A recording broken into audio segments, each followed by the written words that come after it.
Buongiorno, ben ritrovati, buon giovedì, siamo in diretta come sempre, tanti oggi gli argomenti che andiamo a trattare, parleremo dello sciopero dei benzinai il 25 e il 26 di gennaio, dunque i gestori incroceranno le braccia, sentiremo anche nel corso dei nostri telegiornali poi la reazione anche dei cittadini ormai esasperati dal continuo rialzo dei prezzi.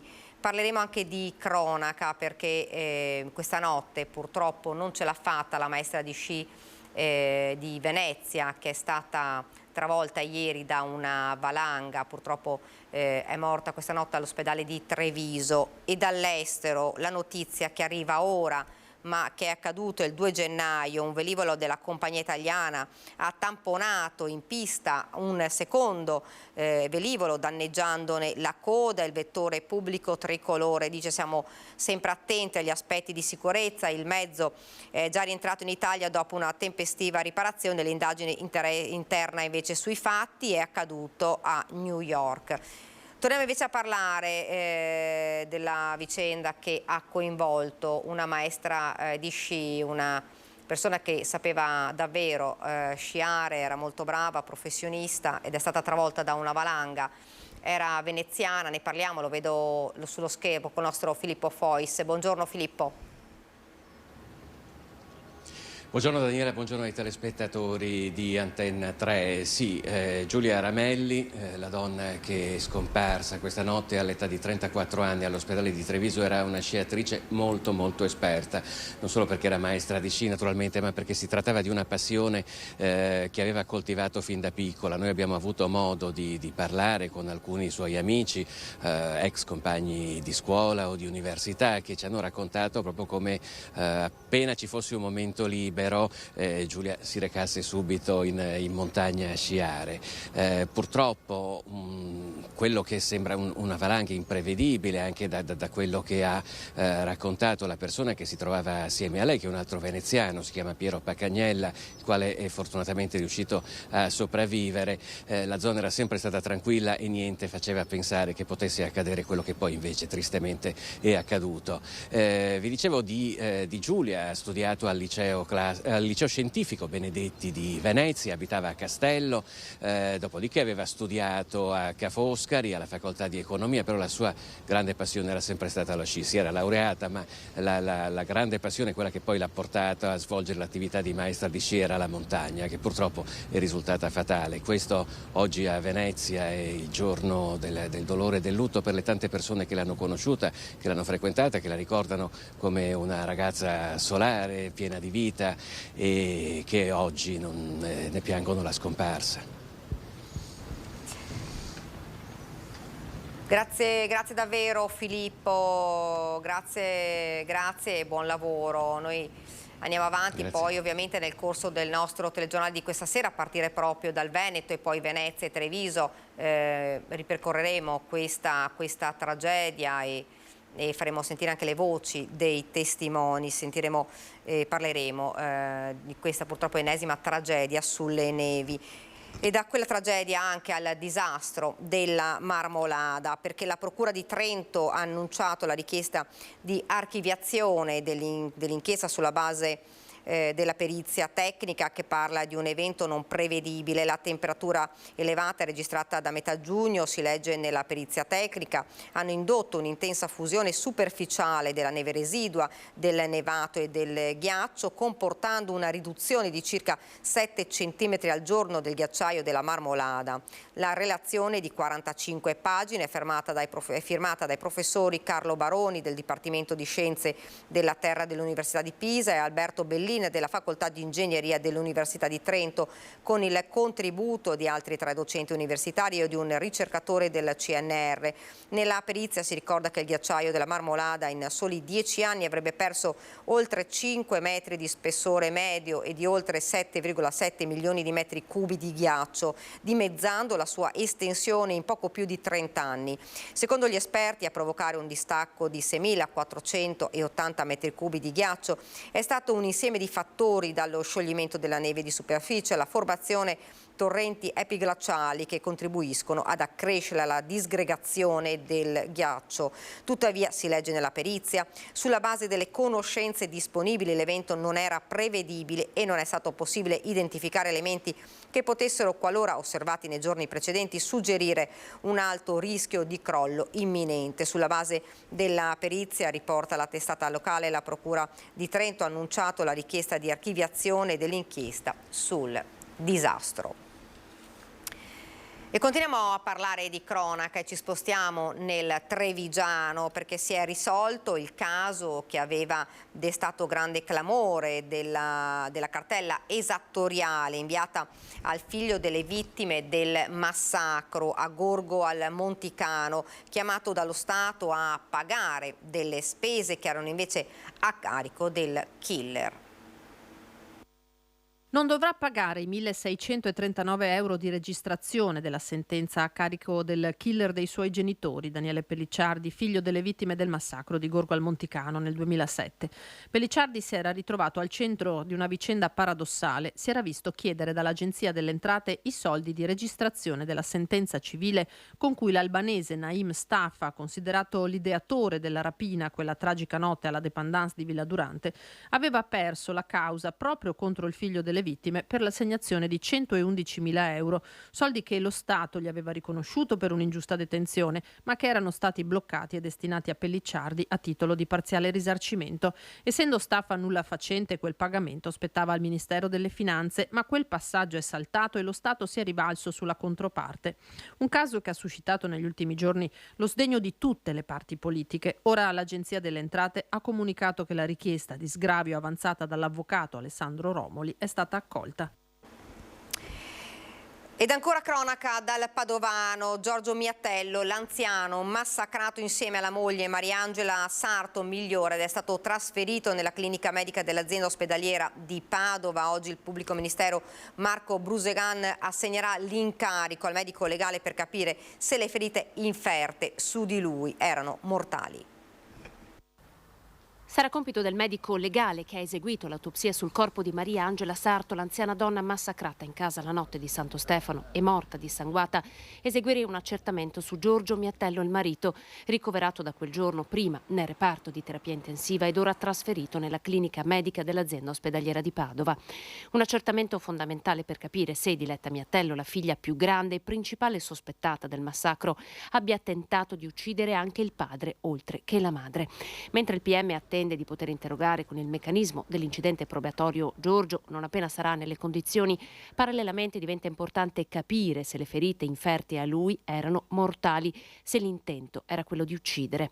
Se l'accertamento medico dovesse confermarlo, sarebbe altrettanto confermata l'accusa di tentato omicidio, che affianca a quella più grave, la contestazione di omicidio volontario aggravato dal grado di parentela. Un capo d'accusa che prevede, a fronte di una condanna, l'ergastolo. La figlia, ex vigilessa Diletta, è in carcere a Verona, seguita dall'avvocato del Foro Padovano Elisabetta Costa. Parliamo di droga nel Vicentino, nell'ovest del Vicentino. Controlli sul territorio, denunciato un giovane per detenzione ai fini di spaccio di sostanza stupefacente. Denunciato un 23enne per detenzione a fini di spaccio nell'ambito di controlli sul territorio effettuati dai carabinieri di Valdagno. Nel corso delle attività a Montecchio Maggiore, i militari dell'Arma hanno fermato un'auto condotta dal denunciato, con a bordo in qualità di passeggero un amico del ragazzo. I militari, insospettiti dall'atteggiamento dei due, hanno controllato il mezzo e nella disponibilità del conducente hanno rinvenuto 28 grammi di marijuana. Controllo che si è esteso all'abitazione del ragazzo, in cui sono stati trovati 20 grammi di hashish e 2 bilancini di precisione utilizzati presumibilmente per il confezionamento dello stupefacente. Il tutto è stato sequestrato e il giovane denunciato. Il servizio di controllo del territorio si è esteso in diversi comuni, Recoaro, Valdagno, Cornedo, Trissino, e ha visto l'impiego di oltre 20 militari. Sono state identificate oltre 80 persone, controllate 68 vetture e un locale. Una notizia sempre di cronaca che arriva da Verano Brianza. Un giovane di 24 anni veronese pregiudicato in affidamento in prova per reati di droga è stato arrestato dai carabinieri con ben 22 kg di hashish nascosti nel giardino della villetta in cui vive a Verano. Lo stavo tenendo qui per pagare la luna di miele, ha detto ai militari. Il giovane da giorni era tenuto d'occhio per un insolito viavai di ragazzi nella sua abitazione. Quando i carabinieri hanno fatto irruzione in casa hanno trovato poco, mentre vicino alla staccionata che divide il giardino del 24enne da quello del vicino, in un trolley hanno trovato i 22 kg di hashish in ovuli sigillati per un valore di circa 80.000 euro. Mi devo sposare, ma non ho soldi, ha ribadito il giovane prima di essere trasferito in carcere a Monza. Ed ora un incidente che è avvenuto nel Padovano. È uscito di strada in modo autonomo ed è riuscito a mettersi in salvo senza un graffio uscendo dall'auto che prendeva fuoco. Ha illeso il conducente del veicolo coinvolto nell'incidente avvenuto ieri sera a Pozzonovo. Sul posto sono intervenuti i vigili del fuoco di Este che hanno spento le fiamme dell'auto, andata completamente distrutta. Per i rilievi del sinistro sono usciti i carabinieri. E rimaniamo sempre a Padova, perché c'è un'operazione della Guardia di Finanza che ha sequestrato 800 kg di botti in un magazzino. Seppur prodotti illegalmente, non disponevano delle autorizzazioni per il trasporto. 8 quintali di articoli pirotecnici sono stati sequestrati dalla Guardia di Finanza padovana. A ridosso dei festeggiamenti per il Capodanno, i finanzieri uganei hanno sequestrato circa 5.000 articoli pirotecnici. L'operazione prende le mosse da un controllo che gli uomini delle Fiamme Gialle stavano facendo su vari siti web che pubblicizzavano la vendita di fuochi d'artificio. Un rivenditore calabrese, in particolare, ha attirato l'attenzione dei militari che proponeva merce a prezzi molto vantaggiosi. Dopo ulteriori accertamenti è emerso che i prodotti non disponevano delle autorizzazioni necessarie al trasporto. Gli investigatori hanno individuato il corriere che aveva effettuato, a partire da metà dicembre, numerosi trasporti per conto della società, scoprendo gli hub logistici aziendali della provincia di Padova dove sono stati controllati i pacchi in giacenza. Il materiale pirotecnico rinvenuto all'interno degli imballaggi, seppur regolare dal punto di vista della fabbricazione, è stato sottoposto a sequestro per violazione delle prescrizioni e cautele imposte dalla normativa vigente per il trasporto delle merci pericolose e di materiale esplodente. La prefettura calabrese ha inoltre disposto la sospensione della licenza all'azienda venditrice per 60 giorni. Ed ora vediamo invece i titoli dei quotidiani nazionali, partendo da Repubblica. La notizia che avevo dato in anticipo all'inizio di questa diretta, con l'Airbus italiano che ha investito un Delta a New York e gli ha tranciato un'ala, è stato già riportato in Italia come vi avevo detto, e ora ovviamente ci sono le indagini sul caso.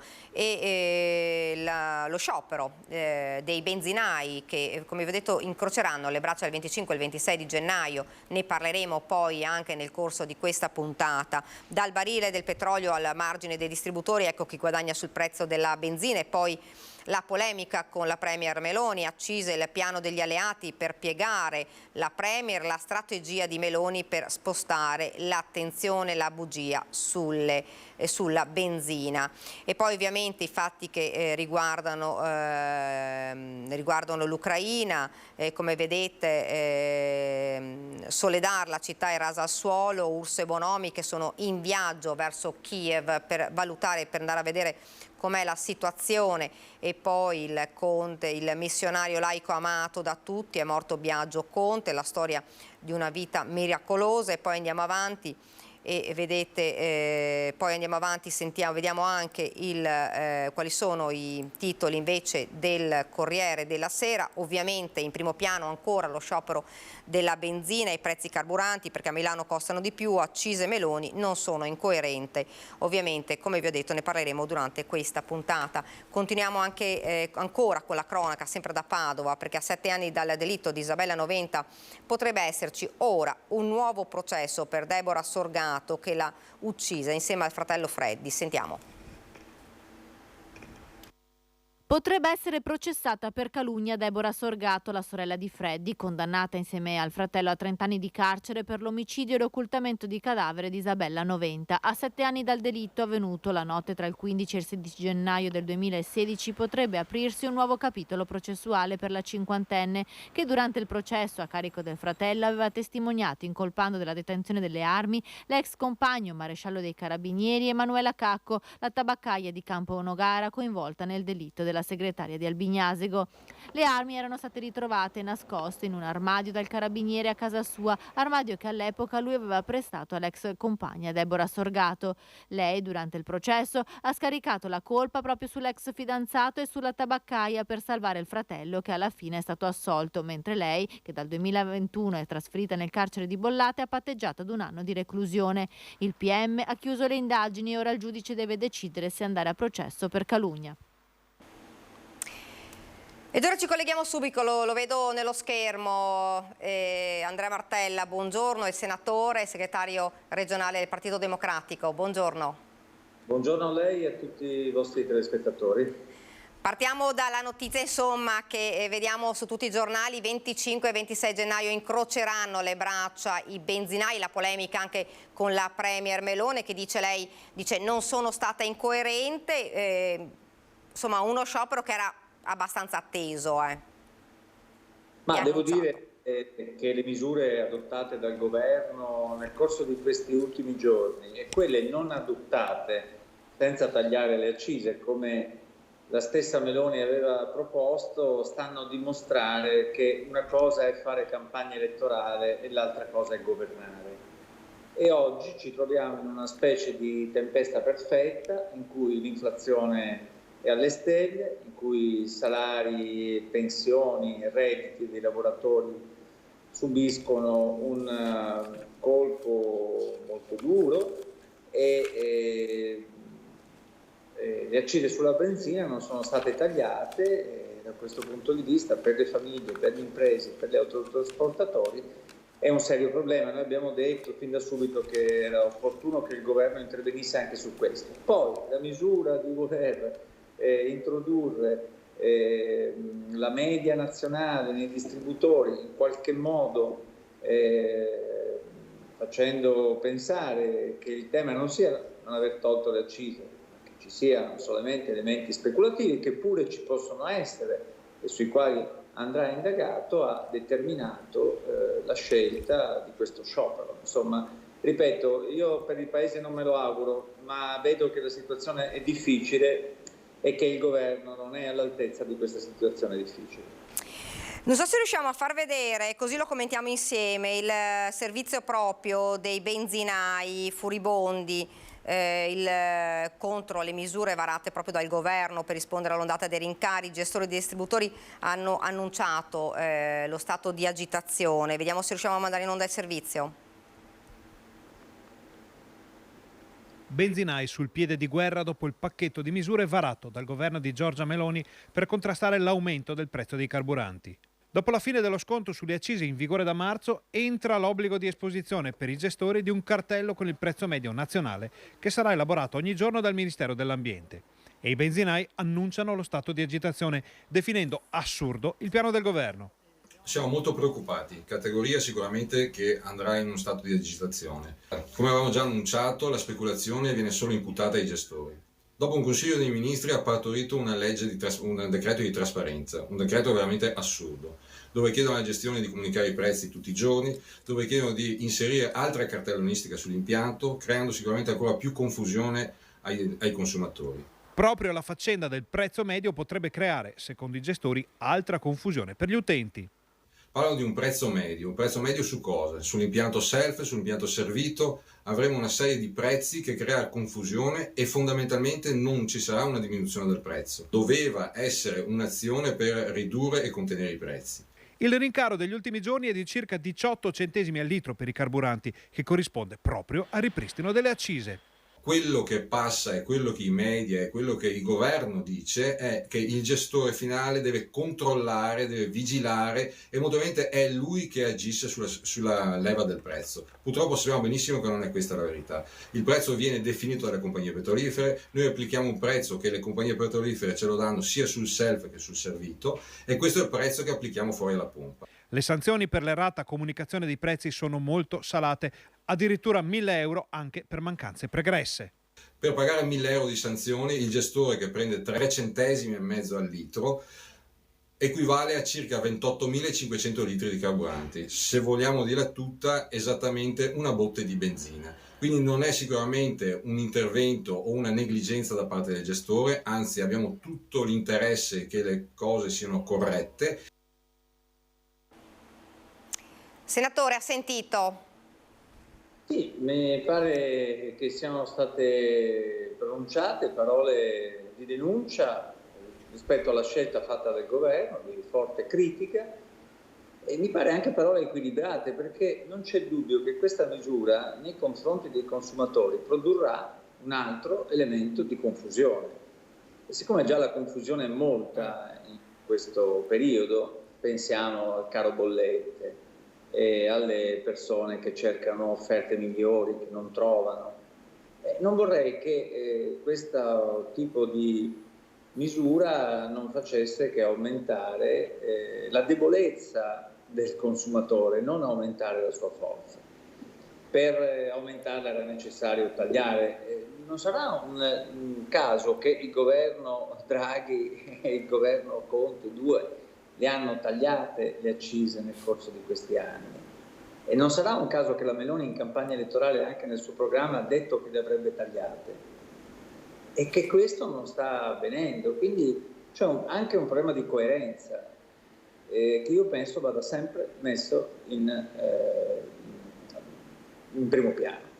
In ogni caso, che ci siano elementi di speculazione, ma più in generale rispetto a questa fase, è fuori discussione. Quindi l'intervento che ha deciso il governo di coinvolgere la Guardia di Finanza in sé è un intervento giusto, ma è necessario, io l'ho proposto anche per la nostra regione, attivare un osservatorio dei prezzi, una specie di mister prezzi a livello regionale, che coinvolga le categorie economiche, le associazioni dei consumatori, le forze imprenditoriali e quelle sindacali, e che ci permetta di vedere che cosa sta avvenendo nella nostra economia a seguito dell'aumento del costo dell'energia, a seguito dell'aumento del costo del carburante, che determina naturalmente dei costi superiori nella distribuzione alimentare e quindi nei costi di chi va a fare la spesa.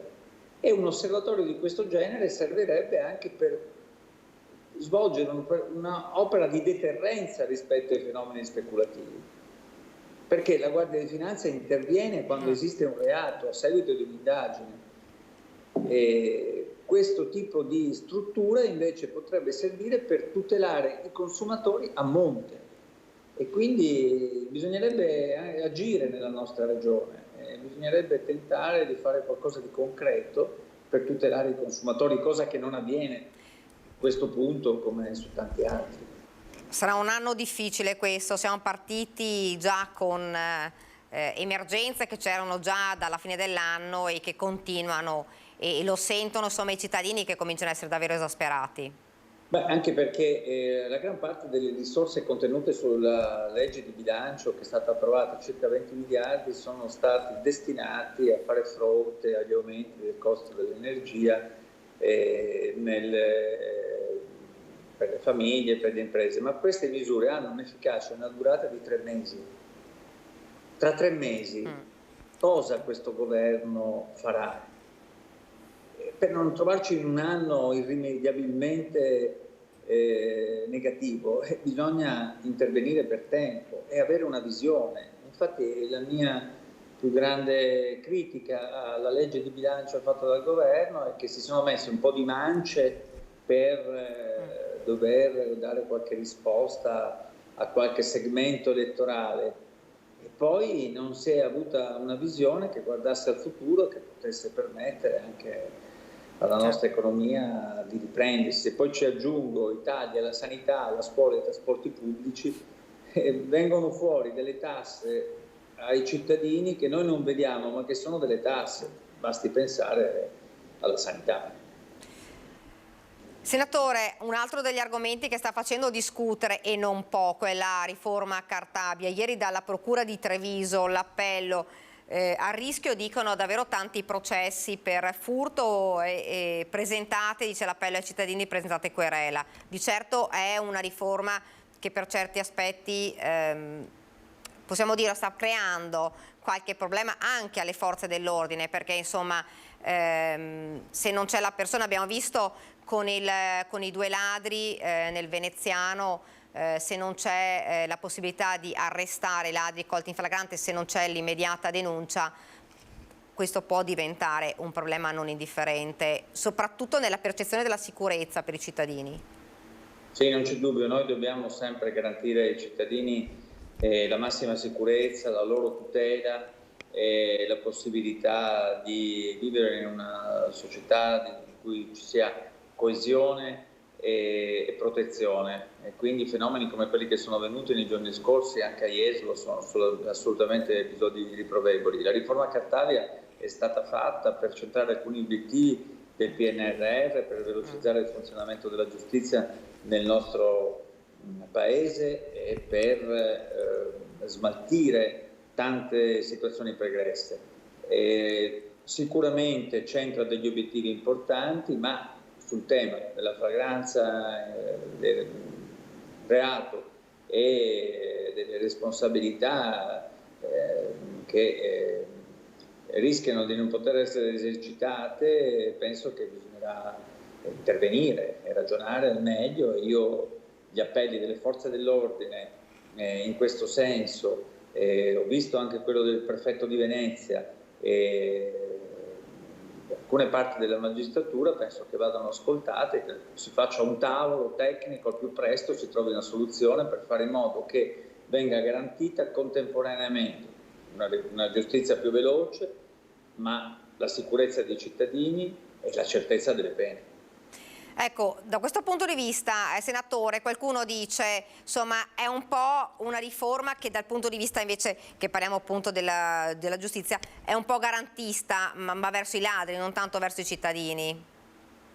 No, insomma, questo mi pare un argomento che capisco può essere piegato anche in questo modo, ma questo è un modo sicuramente un po' strumentale. Se ci sono dei problemi bisogna intervenire, del resto ogni riforma ha bisogno di un tempo per poter essere consolidata e rodata, ma in ogni caso non è certo stata pensata per favorire i ladri. Insomma. Si attende ora a questa riforma della giustizia comunque. Bisogna fare in modo che le forze dell'ordine siano messe nelle condizioni di fare il loro lavoro e anche la magistratura, e se ci sono alcuni aspetti tecnici da ridefinire andranno ridefiniti. Anche se su questo, da quello che insomma sembrava di capire, il ministro sembrava abbastanza sicuro nel lasciare la riforma così com'era. Beh, non ho ancora capito precisamente quali siano le indicazioni del ministro Nordio. Per il momento si sono dette tante cose rispetto alla riforma Cartabia, si era confermata appunto, come lei ha detto, introducendo però un primo tempo tecnico di sospensione. Vedremo quali saranno le dichiarazioni programmatiche reali e le azioni che farà il ministro, perché per il momento mi pare che si sia limitato a enunciazioni che anche hanno creato qualche problema, penso al rapporto con la magistratura. Peraltro siamo in una fase delicata, la prossima settimana verranno eletti da parte del Parlamento i membri laici delle CSM. Ecco, senatore, questo è sicuramente un momento delicato sotto tutti i punti di vista e già anche chi ha sostenuto questo governo dice si aspettava qualcosa di più rispetto alle promesse fatte, sia da un punto di vista economico che da un punto di vista proprio giudiziario. Beh, adesso non me lo faccia dire a me, però io per condividere questo giudizio siamo di fronte ad un governo sicuramente sotto le attese dei cittadini, sotto le attese di un buon governo e al di sotto delle attese anche penso di molti di quelli che l'hanno votato. Ho detto prima, si è caratterizzato per una serie di interventi che hanno voluto dare qualche segnale a qualche segmento che poi non risultano essere né particolarmente apprezzati né particolarmente efficaci.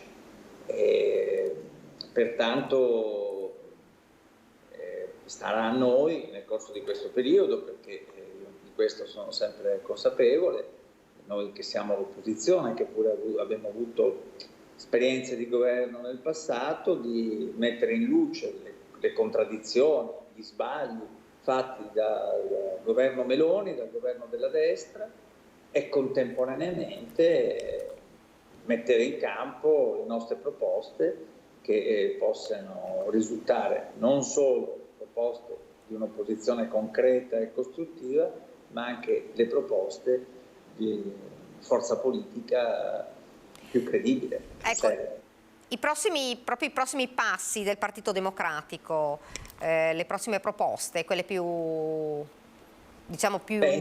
Tanto il Partito Democratico sta, come tutti sapete, lavorando per fare una posizione dura e incisiva di cui i risultati si vedono. Sta contemporaneamente lavorando anche per il proprio congresso, perché qua tutti i partiti parlano di congressi, ma poi noi siamo gli unici che lo facciamo realmente, e quindi nel giro di qualche mese avremo un gruppo dirigente nuovo, rinnovato, e mi auguro nuove idee, energie e risorse.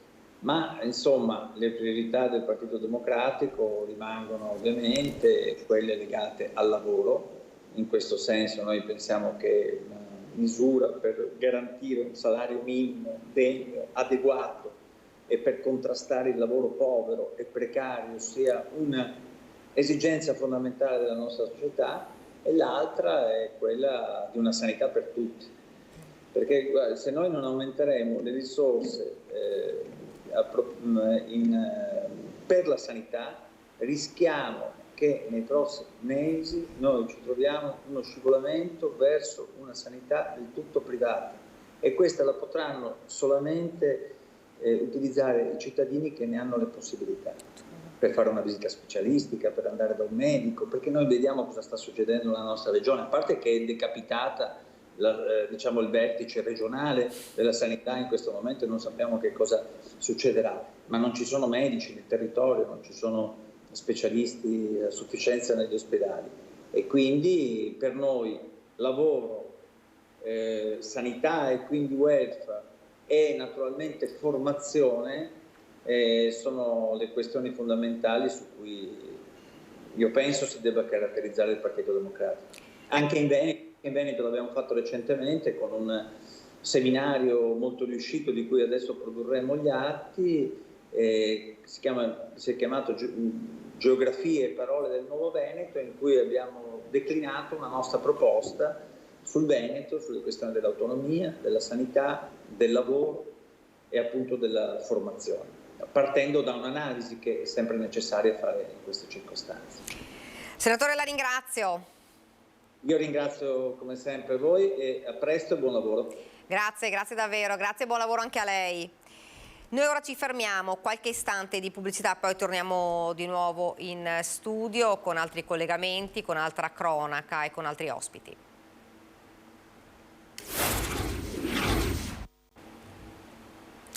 Rieccoci nuovamente in studio ed ora una notizia che è appena giunta in redazione alle 3 di questa mattina in via Pontebana di Orsago. I carabinieri di Vittorio Veneto sono intervenuti presso l'abitazione di una coppia di stranieri con 2 minori che veniva interessata da un incendio causato verosimilmente dal malfunzionamento di una termocoperta. Le fiamme sono state domate dai vigili del fuoco, la casa non è stata danneggiata solo la camera, e a causa del fumo che si è sprigionato il capofamiglia, un 38enne originario del Burkina Faso, è rimasto leggermente intossicato ed è stato ovviamente soccorso dagli uomini del SUEM 118, invece il resto della famiglia fortunatamente sta bene.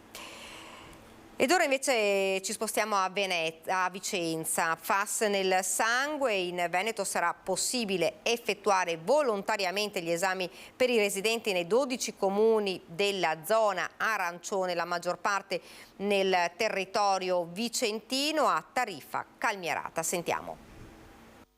I residenti dei 12 comuni dell'area arancione, la maggioranza dei quali nella provincia vicentina, potranno effettuare volontariamente il dosaggio dei PFAS nel sangue. Il provvedimento è stato adottato dalla Regione per rispondere all'esigenza che parte della popolazione residente in questi comuni ha più volte espresso, ma anche ad una rivalutazione del rischio correlata all'uso dell'acqua da pozzo.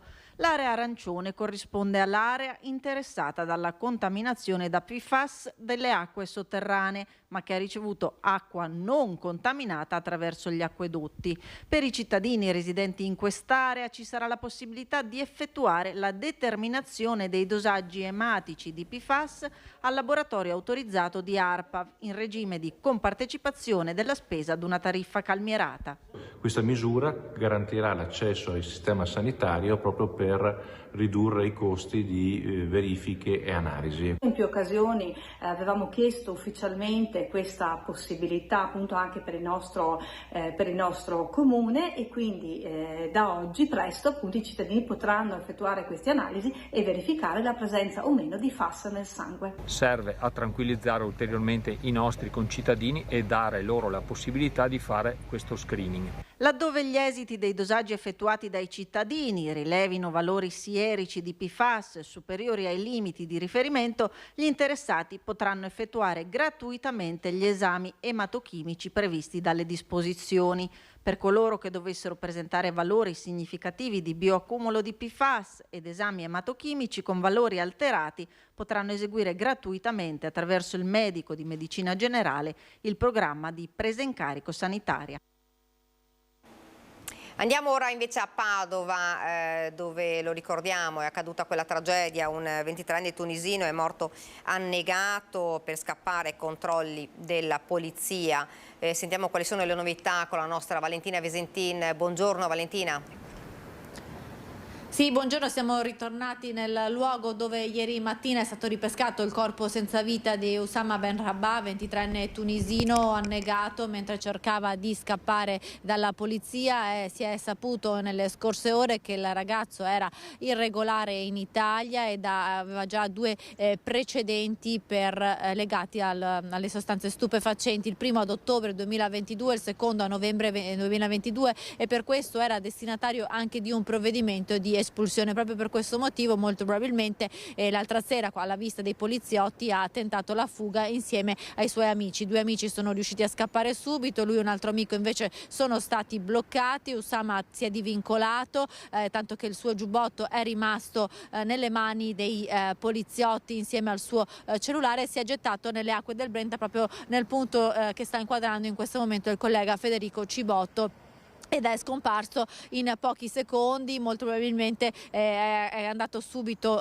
sott'acqua ed è rimasto impigliato nel terreno limaccioso, tanto che ieri sono durate a lungo le operazioni di recupero del suo corpo senza vita. La procura ha aperto un'indagine a carico di ignoti al momento per far luce sul decesso. È un atto dovuto anche perché così si è disposto, è stato possibile disporre l'autopsia e gli esami tossicologici tossicologici sul corpo del ragazzo. Sarà proprio l'autopsia a chiarire le cause del decesso, anche se l'ipotesi più probabile è che sia morto per annegamento, ma sono esami necessari anche alla luce di pesantissime accuse che ieri, proprio in questo punto, ieri mattina, un'amica del giovane ha mosso nei confronti dei poliziotti, questa amica dice che il ragazzo è stato picchiato, accuse smentite dalla ipotesi smentita dalla questura, ma sentiamo nel prossimo servizio le parole dell'amica di Usama.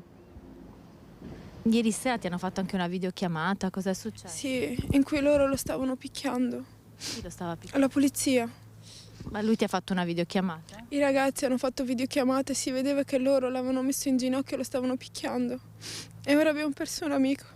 Assia è un'amica di Osama Ben Rabah. Ieri sera, negli attimi concitati in cui il 23enne tunisino veniva bloccato dai poliziotti, ha ricevuto una videochiamata da parte di un altro conoscente, uno dei ragazzi che era lì sull'argine, che le mostrava quanto stava accadendo. La ragazza dice di aver visto gli agenti picchiare il 23enne. Era una brava persona e non meritava questa fine. Nessuno la merita e non è giusto. E non è il primo e non sarà l'ultimo. E secondo te perché stavano scappando? Aveva paura, perché la polizia quando li ferma li picchia sempre. Quindi lui per paura è scappato. Accuse pesanti quelle mosse da Assia nei confronti dei poliziotti. La questura di Padova in una nota ufficiale smentisce la violenza e afferma che al momento le dichiarazioni della giovane non trovano alcun riscontro. Ad ogni buon conto, ogni approfondimento investigativo sulla vicenda sarà valutato dall'autorità giudiziaria, conclude la nota della questura. Ci sarebbero anche dei testimoni estranei ai fatti, non appartenenti alla polizia, che potrebbero confermare la dinamica. Questa mattina molti amici di Osama Ben Rabah si sono precipitati sul luogo del ritrovamento del corpo senza vita del 23enne morto annegato nel fiume Brenta. La disperazione della moglie è sorretta dalla comunità tunisina, il dolore degli amici che osservano il recupero della salma. Il 23enne tunisino, padre di un bimbo piccolo, era arrivato a Padova da poco, pare facesse qualche lavoretto in nero per mantenere la famiglia. Avete sentito la posizione ufficiale della questura a difesa dei poliziotti coinvolti in questa indagine, anche il sindacato di polizia. Io vi restituisco la linea allo studio e lancio appunto l'intervista realizzata al segretario provinciale della FSP Polizia. Accuse pesantissime, aggiungerei dire, sicuramente accuse molto frettolose. Esiste l'autorità giudiziaria per chiarire i fatti, ma come sindacato di polizia non possiamo che schierarci a favore dei colleghi che quotidianamente nel loro operato si vedono continuamente additati come razzisti, come xenofobi, dipingono un quadro generale di una situazione che in realtà non esiste. La domanda principale che si sono fatti anche molti lettori, ho notato, è nessuno ha paura di un controllo di polizia, quindi non vediamo la necessità di scappare, di sottrarsi a un controllo di polizia se non si è commesso nulla di grave. Principalmente raccogliamo per l'ennesima volta uno stato d'animo veramente avvilito da parte delle forze dell'ordine, perché operare in queste condizioni, finire sui processi mediatici che ci vogliono da subito come colpevoli, è una condizione che non possiamo accettare sindacalmente. Intanto ringraziamo la nostra Valentina Visentin che è tornata sul posto. Ovviamente ulteriori poi notizie particolari su questa vicenda nel corso dei nostri telegiornali sia su Telenord-Est che sul Veneto di Antenna 3 di questa sera. E noi cambiamo argomento, lo vedo già sul nostro schermo. Simone Venturini, buongiorno. Buongiorno a voi. Buongiorno. Con lei invece partiamo dal turismo, partiamo da una cosa positiva. Abbiamo visto boom di turisti un po' in tutte le province, Treviso, tantissimi stranieri che sono arrivati, abbiamo visto ad Abano Terme con un pienone di gente che è arrivata, soprattutto come ho detto straniero. Come è andato invece, come è andata a Venezia? No, molto bene, siamo reduci da un anno molto importante, il 2022, l'anno di ripartenza, l'anno in cui Venezia è ripartita meglio di tante altre città in Italia, ma anche un anno in cui abbiamo messo a punto nuovi sistemi organizzativi, anche per provare a fare i grandi eventi in presenza comunque di una situazione di virus che circola. Quindi abbiamo lavorato molto sull'organizzazione, che ha visto anche i fuochi di Capodanno andare meravigliosamente, e questo ha garantito anche quel clima favorevole all'arrivo di turisti internazionali, in particolare europei e americani, che hanno contraddistinto il 2022. Quindi molta soddisfazione, ci prepariamo al carnevale, sarà un carnevale diffuso, un carnevale che terrà insieme gli eventi di qualità diffusi in tutta la città, ma anche un carnevale per i cittadini, per i veneziani, siano essi appunto veneziani di terra e veneziani d'acqua. Non sarà un carnevale solo per turisti, ma sarà un carnevale per famiglie, per abitanti, per residenti in tutta la terraferma, in tutto il centro storico di Venezia, isole comprese. Ecco, qualche anticipazione sulle iniziative del carnevale? Ma il ritorno dei carri, soprattutto, che insomma sono molto attesi in terraferma, ma anche al Lido, il lavoro importante degli spettacoli sull'acqua, che saranno appunto svolti in sicurezza, diversamente dagli anni pre-Covid in termini di spazi e organizzazione. E c'è poi un tema legato all'assenza del volo dell'Angelo, quindi non ci sarà il volo dell'Angelo in piazza San Marco, ma ci saranno eventi molto più diffusi. Questo anche per mantenere fede a quell'impegno nostro di voler evitare eventi di massa a Venezia in alcuni momenti dell'anno, prediligendo un turismo più diffuso, più lento e più di qualità.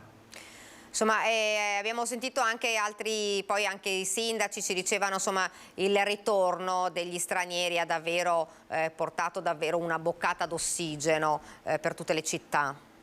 Sì, in particolare gli americani per noi sono molto importanti. È evidente che manca un mercato cinese, perché la Cina ha riaperto da pochissimo i voli, con le condizioni insomma che sappiamo e con i rischi anche per noi europei, visto che da loro il virus circola in maniera molto più virulenta e molto più aggressiva, ma il mercato cinese era un mercato più che altro di gruppi e molto spesso le transazioni e i rapporti economici erano comunque con altri operatori cinesi, molto spesso domiciliati non in Italia. Quindi ecco, la profondità del movimento economico del turismo cinese non era così rilevante per la nostra città. Invece il ritorno degli americani e soprattutto il ritorno di una fascia importante di un turismo che sceglie i 4 e i 5 stelle, che sta più giorni in città, è molto importante. C'è un indicatore che gli esperti usano per definire appunto la profondità dell'economia turistica, che è il numero di notti in cui il turista resta in città,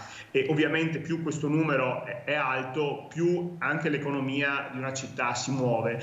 Noi avevamo pre-Covid una permanenza media del visitatore pernottante di 2,3 notti, il 2022 ha visto invece un aumento di questo numero a 2,9 notti a turista. Questo vuol dire insomma la presenza più a lungo di questi visitatori, che poi incide moltissimo sulla qualità del turismo stesso in una città. Ed era quello proprio che si aspettava anche il sindaco.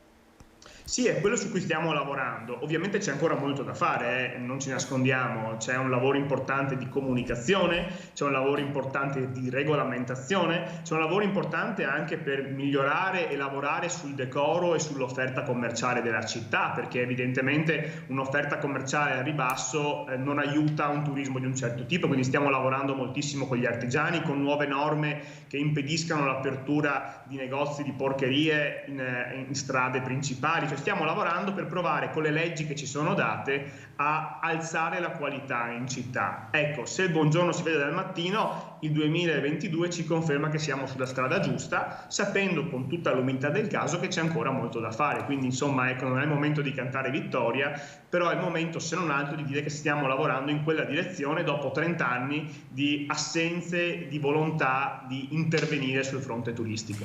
Ecco, Assessore, lei parlava anche di decoro, so che non è il suo assessorato, ma volevo chiederle un po' un commento. Abbiamo fatto alcuni servizi ieri proprio nella città di Mestre, dove abbiamo visto delle zone, una delle zone centrali di Mestre, dove davvero c'erano rifiuti di ogni tipo. e gli commercianti non solo, ma chiedevano insomma non solo la polizia, ma di avere più controlli per evitare insomma quello che abbiamo visto che è davvero indecoroso. C'è un tema di controlli, c'è un tema di sanzioni anche e c'è un tema di educazione civica e di civiltà. Allora, sul tema della gestione dei rifiuti, fortunatamente Venezia, nonostante le molte complessità, è una città molto pulita, secondo tutti gli indicatori, insomma, rispetto anche a grandi città. Non serve citare Roma, ma basta andare insomma in alcune città vicine. Però c'è anche un tema di sempre più crescente inciviltà delle persone e di sanzioni non sufficientemente pesanti per impedire a queste persone di reiterare il loro comportamento scorretto.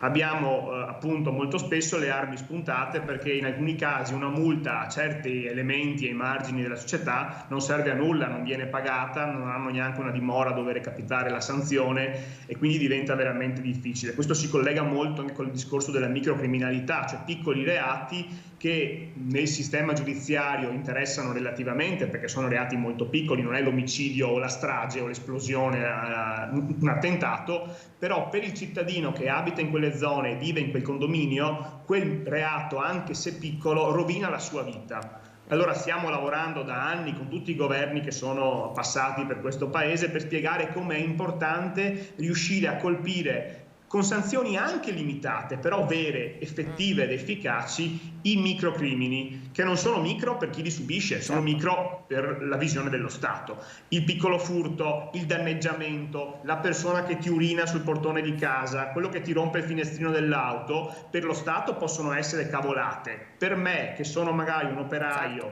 che vivo in quel condominio e non ho i soldi per comprarmi un nuovo finestrino, quel crimine mi rovina la vita. E allora perché non punirlo e perché soprattutto non prendere atto che molte delle persone che commettono questi crimini non dovrebbero nemmeno essere nel territorio nazionale? Molto spesso queste persone sono clandestine, non dovrebbero essere qui, hanno tutti i fogli di via, tutti quanti gli incartamenti e tutto, tutti sanno che non dovrebbero essere qui, ma continuano a essere qui nel paese Italia o in Europa. C'è un tema anche di efficacia dei rimpatri.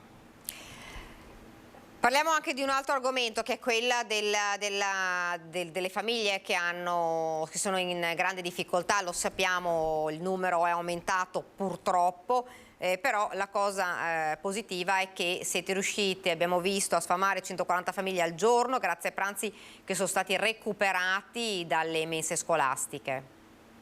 Sì, questo è un progetto sperimentale che abbiamo sperimentato appunto per 1 anno e mezzo, che ora diventerà definitivo, diventerà un vero progetto che l'amministrazione porterà avanti nei prossimi anni. E parte dal presupposto che noi sprechiamo un sacco di cibo. Noi nel sistema anche della ristorazione scolastica molto spesso viene sprecato cibo, perché magari il bambino prenota la mensa ma quel giorno sta male la mattina stessa e non può partecipare alla mensa, perché quel piatto non piace al bambino e non viene ritirato, perché comunque c'è sempre una porzione in più rispetto a quello che viene richiesto in caso di emergenza, per non lasciare nessuno senza cibo evidentemente. E quindi le mense scolastiche in questi anni si è visto che hanno degli sprechi che sono fisiologici, che non possono essere limitati con tutto l'impegno anche delle famiglie e degli amministratori. E quindi questo spreco precedentemente finiva appunto nel cassonetto. Noi abbiamo voluto mettere in piedi invece una squadra di volontari, associazioni, comuni e scuole che potesse recuperare questo cibo in tempo immediato, cioè subito dopo il pranzo, il cibo non scodellato, cioè il cibo che non va nei piatti dei bambini, ma quello che non viene messo nei piatti, viene raccolto in contenitori refrigerati e viene portato nei luoghi dove le varie Caritas, le varie realtà territoriali che si occupano di assistenza ai bisognosi possono poi darle alle persone che ne hanno bisogno la sera stessa. Quindi il cibo non viene buttato via, ma va a sostenere e a aiutare le realtà caritative del territorio, in particolare la Fondazione Casa dell'Ospitalità, la realtà dei Cappuccini a Mestre. Il valore di questo raccolto sperimentale nell'ultimo anno è stato di 8.600 kg di cibo, 8.600 kg di cibo che altrimenti sarebbe finito in cassonetto, per un valore economico di circa 120.000 euro. Cioè questi 8.600 kg di cibo varrebbero astrattamente se li andasse a comprare al supermercato 120.000 euro. Sono numeri significativi che ci dicono che con poco sforzo siamo riusciti a fare molto. Adesso la nostra idea è estenderlo il più possibile in tutte le scuole. Ovviamente questo prevede un impegno anche maggiore dei volontari, che sono l'AUSE, il Centro Servizi del Volontariato, e le ACLI, che ci aiutano nella fase di raccolta, perché è quello il momento più delicato in cui il cibo deve sempre restare custodito al fresco per essere poi messo a disposizione delle famiglie. Il momento sul fronte della povertà è evidentemente preoccupante, non ce lo nascondiamo. Noi siamo molto preoccupati perché il nostro osservatorio è poi di chi è in prima fila a rispondere e a incontrare i cittadini, che molto spesso si rivolgono appunto ai comuni in prima battuta, se non prima i parenti chiedono un aiuto alla famiglia, se la famiglia non ce la fa si rivolgono ai comuni o al volontariato. Noi come comuni stiamo registrando un aumento delle richieste di aiuti per tutta una serie di famiglie che prima, anche prima del Covid, stavano tranquille, per carità non navigavano nell'oro, ma non avevano bisogno di un sostegno pubblico. Oggi ce l'hanno, perché magari col Covid si sono indebolite o hanno attinto agli ultimi risparmi, e oggi invece con l'inflazione, quando vanno a fare la spesa, vedono un aumento del 20% nei costi dei generi alimentari di base, pasta, riso e carne. Ecco, Assessore, parliamo di un aumento di quante famiglie rispetto al passato? Noi abbiamo decine di famiglie in più che si rivolgono ai nostri uffici non conosciuti, però abbiamo poi un indicatore ancora più significativo legato ai bandi che stiamo facendo per dare un sostegno alle famiglie, perché molto spesso una famiglia ha anche timore o in qualche modo vergogna nell'andare a chiedere aiuto di persona ai comuni, e quindi noi abbiamo messo in piedi un sistema ulteriore per provare informaticamente a dare una risposta a quelle famiglie che per mille motivi non se la sentono di venire a chiedere appuntamento e a chiedere un incontro all'assistente sociale, ma però hanno bisogno di un sostegno. Abbiamo messo sul piatto 4,5 milioni di euro negli ultimi mesi per accompagnare in questa fase di inflazione crescente e povertà crescente le famiglie veneziane. Il primo bando di novembre ha visto 6.600 famiglie fare domanda per il contributo straordinario di 250 euro a famiglia. Oggi è aperto presso il sito internet del Comune un altro bando, sempre per un altro 1,5 milioni complessivo, fino a 300 euro a famiglia, per sostenerli nelle spese condominiali e nelle utenze, perché non è solo il cibo che è aumentato moltissimo il costo del gas e il costo dell'energia elettrica. Questo fenomeno, se viene affrontato subito e se è temporaneo, può essere risolto in qualche modo ed evitare che diventi più grave. Se io non intervengo a salvare le famiglie che rischiano di sprofondare in povertà, una volta che sprofondano in povertà faccio molta più fatica poi ad aiutarle ad uscire da quella situazione. Quindi il nostro lavoro oggi è provare a intercettare tutte quelle famiglie che rischiano di sprofondare sotto la soglia di povertà e provare a sostenerle nella speranza che questo periodo sia transitorio. È evidente che le forze dei comuni sono limitate, quindi anche le nostre capacità di accompagnarle non è infinita. Quello che servirebbe è un ulteriore intervento dello Stato e la speranza che a livello internazionale su inflazione e costi delle materie prime si riesca a intervenire. Ecco, Assessore, quando parlavamo anche delle mense, dove ovviamente vanno le persone che hanno bisogno, le mense della Caritas, abbiamo visto che negli ultimi neanche mesi ma anni non vanno più soltanto gli stranieri, ma ci sono anche tanti italiani, tante persone che prima fortunatamente riuscivano a farcela da soli. Sì, è anche vero che molte famiglie faticano e temono andare in una mensa, che è ovviamente molto stigmatizzante. Vede la presenza di persone in cui la famiglia che fino a ieri stava bene non si vuole riconoscere, e giustamente non vuole riconoscersi in quel modello, perché dice: io non sono un senza dimora, io sono un padre che ha un lavoro ma non ce la faccio. E quindi noi abbiamo lavorato in questi anni per evitare che queste famiglie si rivolgessero alle mense considerate quelle per persone senza dimora o comunque marginali, ma potessero avere delle risposte diverse, parallele, più consone a loro e a quello che loro hanno e sono state in questi anni. Quindi abbiamo aperto 2 empori della solidarietà, uno a Mestre presso la Casa dell'Ospitalità e uno a Venezia presso Sant'Alvise che gestisce la Corte del Forner. che hanno lo scopo di essere dei supermercati in cui la famiglia può andare a fare le spese con dei punti, non con dei soldi, e quindi con una tessera che questa famiglia ottiene tramite servizi sociali si rivolge all'emporio e lì fa una spesa di base, ci sono generi alimentari di base per l'igiene personale della casa, e può fare una spesa dal valore anche importante semplicemente appunto presentando la tessera, che è una tessera a punti che riesce a dare un sollievo importante a queste famiglie. Altre azioni sono oggi in campo evidentemente, ma non sto a elencare tutte, certo. Però la nostra visione è provare a dare più strumenti, perché non crediamo che l'unica risposta possa essere dire a un padre di famiglia che oggi soffre perché ha magari 2 figli ed è monoreddito e ha un mutuo sulle spalle: guarda, vai alla mensa dei poveri. Non è quella la risposta che come comune crediamo sia il caso di dare. Ci sono altre azioni che stiamo mettendo in campo con l'idea soprattutto di evitare che quella persona abbia per sempre bisogno poi di questo servizio. Quindi stiamo lavorando moltissimo sull'inclusione anche lavorativa, cioè perdi il lavoro, certo, ti rivolgi al comune per un aiuto, il comune ti dà ovviamente l'aiuto ma ti accompagna anche a trovare un nuovo lavoro. Noi 150 persone in questi 3 anni hanno fatto un percorso di lavoro di pubblica utilità, cioè invece che avere il contributo per 6 mesi hanno avuto un lavoro per 6 mesi in cui hanno imparato un nuovo mestiere, l'hanno messo in pratica, hanno avuto un contratto vero e proprio, e molte di queste dopo questa esperienza hanno continuato a lavorare ad esempio per le cooperative che gestiscono il verde pubblico nel territorio comunale, imparando un nuovo mestiere e avendo un lavoro vero, perché certo, non basta il contributo. Se io non ho lavoro, quando arrivo ai 65 anni o 67 non ho la pensione, oppure ho quella veramente minima su cui non vivo, e noi rischiamo oggi di avere intere generazioni pieni di buchi contributivi che arrivano a 65-67 anni, vanno al CAF e si sentono dire: guarda, la tua situazione ti dà diritto semplicemente a una pipa di tabacco con la quale tu non puoi avere una vita dignitosa dopo decenni di lavoro e di sofferenza. Assessore, grazie davvero. Grazie a voi per il vostro impegno anche a testimoniare molte storie che raccontano questo, insomma, davvero, c'è molto utile. Grazie Assessore, grazie, buon lavoro.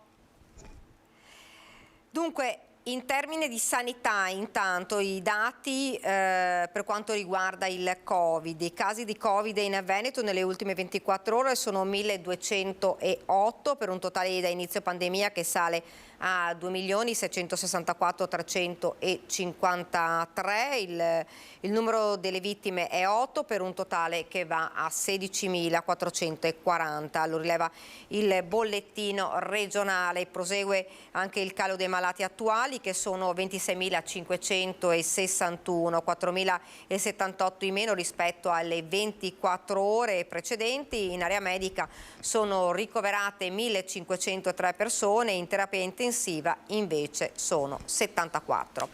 E parliamo invece dell'influenza, anzi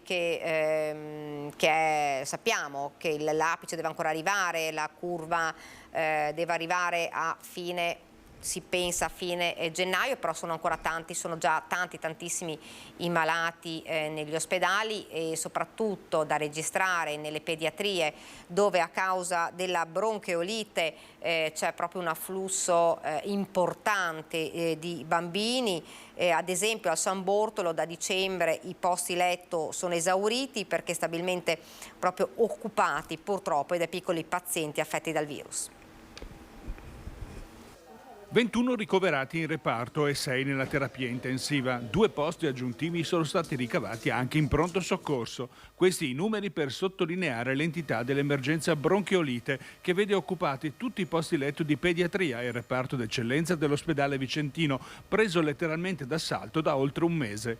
Le richieste di ricovero in tutto il nord-est sono in continuo aumento per questa particolare patologia, senza precedenti in questa forma così persistente e aggressiva. Mai come quest'anno abbiamo avuto un numero di casi di questa entità e soprattutto che interessa le fasce proprio piccolissime, parliamo di bambini di 15-20 giorni, un mese di vita. Turni massacranti per i sanitari occupati giorno e notte ad aiutare i lattanti, colpiti da raffreddore e una tosse stizzosa che comprime il respiro che si fa più corto, impedendo così anche la nutrizione. Il virus respiratore sinciziale, che è responsabile della bronchiolite, colpisce bambini molto piccoli e vanno incontro a quadri di insufficienza respiratoria molto gravi.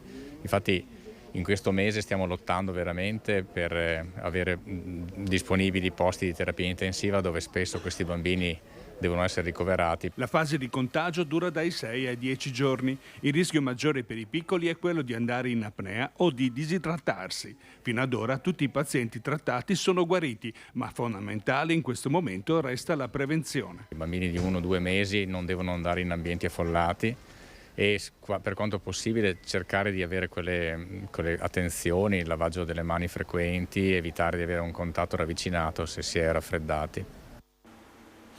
E torniamo a parlare ancora del sciopero dei benzinai che vi ricordo è il 25 e 26 gennaio, lo facciamo insieme all'avvocato Marco Locas del Codacons. Buongiorno. Buongiorno a tutti. Dunque, non so se ha visto, era annunciato e c'è lo stato di agitazione dei benzinai. Lei dice per il caro benzina valutiamo l'esposto in procura. Intanto le chiedo un commento su questo stato di agitazione dei benzinai. Beh, stiamo a vedere che cosa succede. Il problema non è tanto il ritorno il problema non è tanto, dicevo, i benzinai, il problema è poi chi impone il prezzo, perché il consumatore comunque ha a che fare, vede di fronte il benzinaio, ma poi chi decide è chi fa il prezzo. È un problema che stiamo come associazione dei consumatori vivendo molto in questo periodo. Vediamo un po' che succede. Noi stiamo cercando di farci sentire con le istituzioni. È un problema notevole, abbiamo già assistito al caro energia, adesso c'è il problema delle benzine, con una volta tolto il necessario che venga calmierato in qualche modo il prezzo. Ecco, se non sbaglio, come Codacons avete detto valutiamo anche un esposto in procura.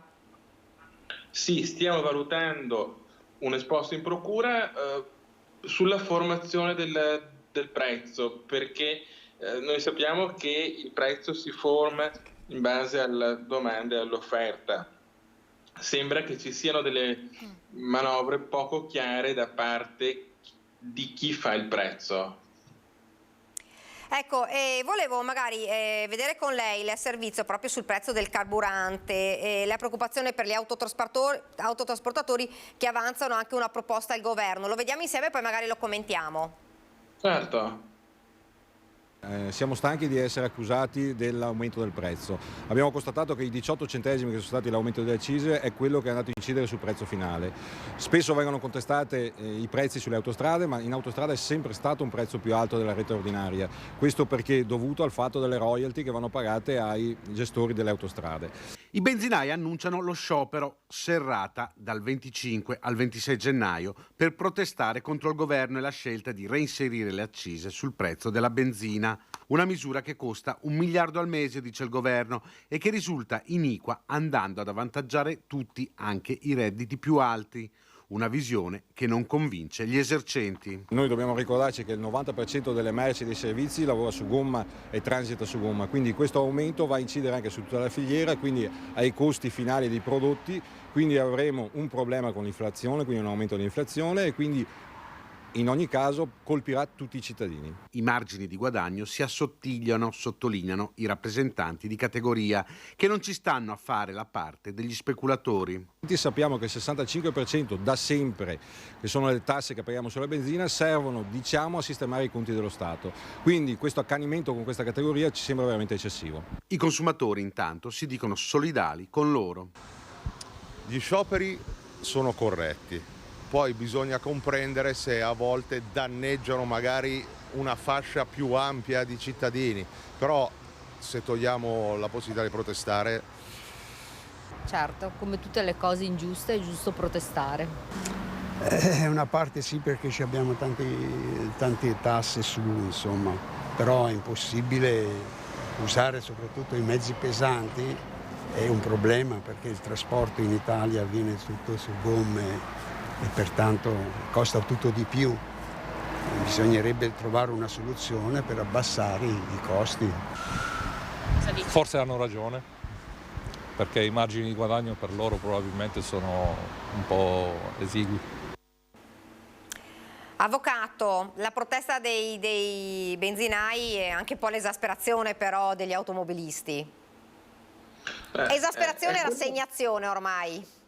Sì, è quello che dicevamo prima, il problema non è la pompa, non è la pompa dalla quale vado a fare benzina che mi impone il prezzo. Il problema è chi sta prima, chi sta a valle e che impone loro il prezzo, per cui il margine di guadagno di chi gestisce la pompa è assolutamente modesto e limitato. Se poi andiamo anche a imporre l'accisa sulla benzina diventa ancora più limitato, quindi c'è assolutamente solidarietà da parte dei consumatori verso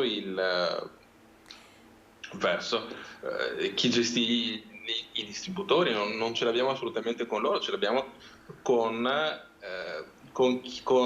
le grosse società, con i petrolieri che impongono poi un prezzo che molti consumatori non riescono più a sostenere. Ecco, lei prima accennava, prima rincari sull'energia, ora quelli sul carburante, in realtà questi e quelli perché ancora ci sono i rincari anche sull'energia e la situazione sta diventando davvero difficile, per non dire drammatica, per molte famiglie, per molti consumatori.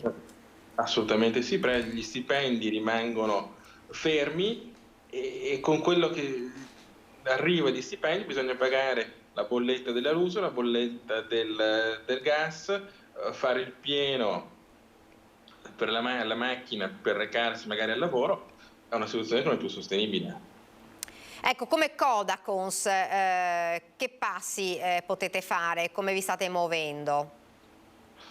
Stiamo valutando un esposto alla Guardia di Finanza in modo tale che verifichi come si stanno muovendo i prezzi del carburante. Ecco, e al governo avete lanciato un appello per insomma, cercare una soluzione anche a questo? Certo, perché è un problema anche politico, per cui comunque ci stiamo muovendo anche con le soluzioni, proprio perché prendono gli opportuni provvedimenti, calmierando i prezzi, indicando il prezzo medio, in modo tale che il consumatore possa verificare quello che sta effettivamente pagando e prevedendo quelle misure per venire incontro soprattutto ai consumatori in difficoltà. Ecco, immagino che in questo periodo soprattutto tante sono state le segnalazioni dei consumatori alla vostra associazione. Che cosa è che vi chiedono, che cosa è che vi dicono maggiormente? Ci stanno, guardi, tutti i giorni ci arrivano continuamente delle segnalazioni di consumatori di famiglie in difficoltà. Ci chiedono di farsi sentire con le istruzioni, di portare avanti gli esposti necessari e ci chiedono di farci portavoce come associazione degli interessi di categoria. Ecco, se la situazione dovesse continuare così, cosa può accadere per le famiglie? Le famiglie sempre più in difficoltà, alla fine si riduce sempre di più il margine di spesa. Il problema è che la famiglia che non va a spendere poi diminuiscono i soldi in circolazione ed è un problema per tutti. Chiedete anche un incontro con il governo su questo, come Codacons? L'abbiamo chiesto, assolutamente sì. Stiamo aspettando che ci rispondano. Insomma, una soluzione che va trovata soprattutto in maniera immediata, perché la situazione sennò rischia davvero di essere ancora più grave con l'andare del tempo. Va trovata quanto prima, perché è una situazione che rischia di diventare esplosiva. È una situazione di profonda crisi alla quale è necessario che il governo ponga mano. Ovviamente le richieste sono aumentate, sono moltiplicate a voi. Guardi, ci arrivano una media di una ventina di richieste di contatti o di telefono, via mail, di persone che ci cercano proprio per sollecitarci a portare avanti quelle che sono le esigenze dei consumatori. Avvocato, io la ringrazio, speriamo davvero che la situazione possa cambiare, possa migliorare. Grazie davvero, Avvocato. Speriamo tanto di sì che migliori. A presto. Grazie, arrivederci. Ed ora parliamo del restauro Gattamelata, un nuovo capitolo della diatriba tra Sgarbi e la delegazione pontificia. Il sottosegretario alla cultura fa sapere che per il restauro del monumento equestre opera di Donatello ci sarà l'intervento diretto dello Stato. Sgarbi in una nota definisce amatoriale la commissione istituita dalla delegazione per le indagini sullo stato di salute e puntualizza: le indagini scientifiche, le analisi dello stato di conservazione sono precise prerogative della soprintendenza, non di visitatori introdotti su un ponteggio non autorizzato da autorità ecclesiastiche subordinate alla legge dello Stato italiano. Il direttore dei lavori aggiunge: infine Sgarbi non può essere nominato dal delegato pontificio scegliendo tra i dirigenti in quiescenza del Ministero della Cultura. Una polemica insomma che va avanti e che continua e che noi poi ne parleremo ovviamente anche nel corso dei nostri telegiornali. Ed ora vediamo invece un intervento atteso da tutto il territorio. Rimaniamo ovviamente a Padova, un via libera dal Ministero dell'Ambiente e della Sicurezza Energetica che ha autorizzato l'interramento della rete elettrica tra Dolo e Camin. È un'opera di 130 milioni di euro. Un'ottima notizia per il territorio. Definisce così via libera l'interramento della rete elettrica tra Dolo e Camin l'assessore regionale allo sviluppo economico Roberto Marcato. Il via libera è arrivato con decreto dal Ministero dell'Ambiente e della Sicurezza Energetica. Si tratta di una delle opere di sviluppo della rete elettrica regionale prevista dal protocollo d'intesa sottoscritto tra Terna e Regione Veneto nel 2019. Terna ha previsto per i lavori un investimento di 130 milioni di euro per la realizzazione di un nuovo elettrodotto in cavo interrato a 380 kV della lunghezza di 16,5 km. Saranno così demoliti 32 km di elettrodotti aerei esistenti e smaltiti 123 tralicci, liberando circa 95 ettari di territorio. Nel progetto sono coinvolti i comuni di Dolo, Camponogara, Stra, Fossò e Vigonovo in provincia di Venezia, Saonara e Padova nel territorio euganeo. Un'opera che favorirà sia la gestione in sicurezza degli scambi di energia tra le due province, sia la riduzione di perdite di rete con il conseguente efficientamento del servizio di trasmissione dell'energia. Al termine della progettazione partiranno i lavori che coinvolgeranno 20 imprese e 200 tra operai e tecnici. E abbiamo parlato con l'avvocato del Codacons, l'avvocato Locas, poco fa proprio dell'aumento dei prezzi, non solo del carburante, ma l'aumento dei prezzi dell'energia, la situazione difficile che c'è, ma anche l'aumento poi anche delle spese. Due fenomeni, quello del caro energia ma anche del caro spesa, che sono collegati. Da qui una nuova serie di controlli da parte della Polizia Locale di Treviso, soprattutto sui beni di prima necessità. Abbiamo anche ricevuto varie segnalazioni da parte dei cittadini che dicevano insomma abbiamo visto degli aumenti importanti nelle ultime settimane. Nessuna però caccia alle streghe, dicono invece da Casugana, dal comune di Treviso.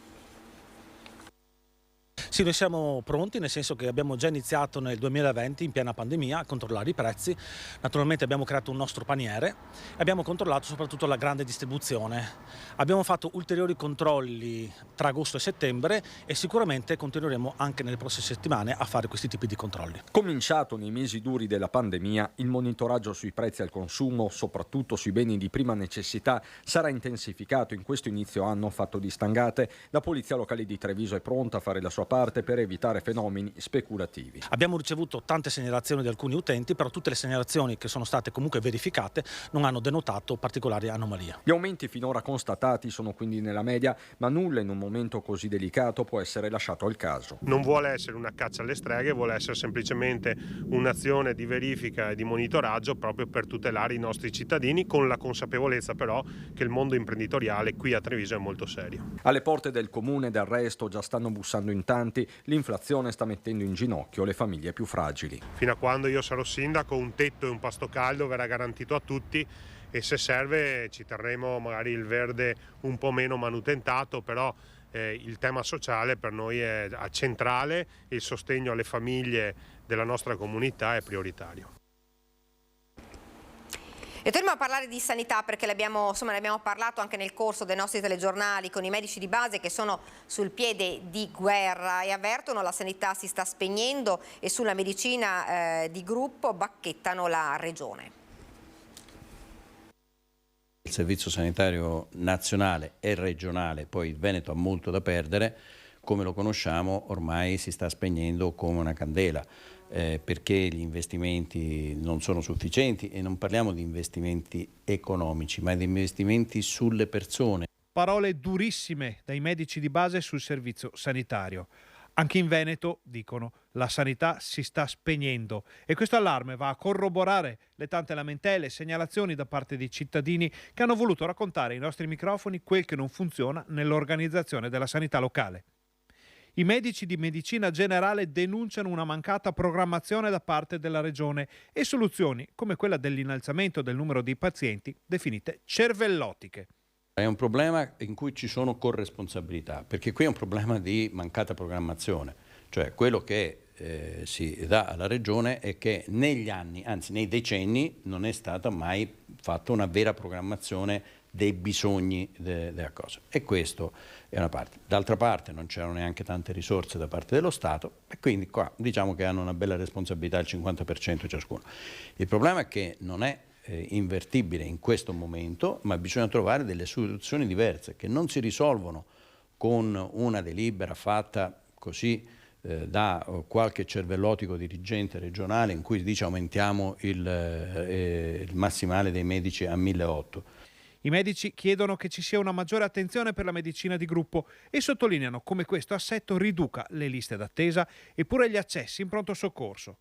Però, c'è un però, i soldi ci sono, ma sentite, cosa dice Crisarà? 10 milioni di euro che però sono stati deviati sulle casse di comunità e non sulle organizzazioni dei medici. Perché secondo lei su questo la Regione non vi ascolta? Ma guardi, io non voglio pensare male, ma nel piano sociosanitario del 2018 l'assistenza territoriale tra le possibilità è quella che possa essere delegata a società private. Ed ora andiamo a Padova. Il sindaco Giordani è stato sottoposto in day hospital ad una procedura medico per correggere una leggera fibrillazione atriale, ovvero una irregolarità del battito cardiaco. La procedura è stata eseguita in sedazione cosciente, è stato ripristinato il normale ritmo del cuore ed è riuscito in maniera del tutto ottimale. Giordani sta bene e già ieri è tornato a casa a pochi giorni di riposo e poi il primo cittadino di Padova conta di tornare alla sua consueta attività. E rimaniamo a parlare di Padova perché non più di 33 anni, sarà uno degli argomenti che farà sicuramente discutere, non più 33 anni e mezzo di carcere ma solo 17. Sergio Bolognini, boss dell''ndrangheta in carcere per reati mafiosi compiuti tra Padova, Vicenza e Treviso, ha potuto usufruire di un cospicuo sconto di pena. Sergio Bolognino, ritenuto un esponente dell''ndrangheta da un decennio, trasferitosi in Veneto, aveva ricevuto in primo grado una condanna a 20 anni dopo l'operazione Camaleonte per reati commessi tra padovano, veneziano e trevigiano e a 13,5 in appello a Bologna per il processo Emilia. Nell'aprile del 2013 a Galliera Veneta aveva anche picchiato Stefano Venturin, titolare dell'azienda GS, e minacciato la moglie. Era considerato il capo di un'organizzazione che entrava nel capitale di aziende in crisi e in grado di movimentare milioni di euro in attività criminali. L'importante inchiesta Camaleonte aveva scoperto questo e Bolognino era ricorso in appello a Venezia sia per i reati commessi in Veneto sia per quelli finiti a processo in terra emiliana. Il suo avvocato, chiedendo la continuazione fra più sentenze, istituto previsto dal Codice di procedura penale, in accordo con la pubblica accusa, ha trovato un'intesa sulla pena finale, che riguarda più sentenze per lo stesso tipo di crimine. La difesa di Bolognino ha ottenuto una riduzione importante della pena totale da scontare in carcere, da 33 anni e mezzo a 17. L'accusa la certezza della pena senza dover aspettare il terzo grado di giudizio. Bolognino è detenuto da 9 anni nel carcere di Nuoro. Davanti a lui ne avrà quindi altri 8. E al via i lavori per il primo stralcio della Vento, la pista ciclabile di oltre 680 km che collegherà Venezia a Torino, una nuova infrastruttura nell'area del delta del Po.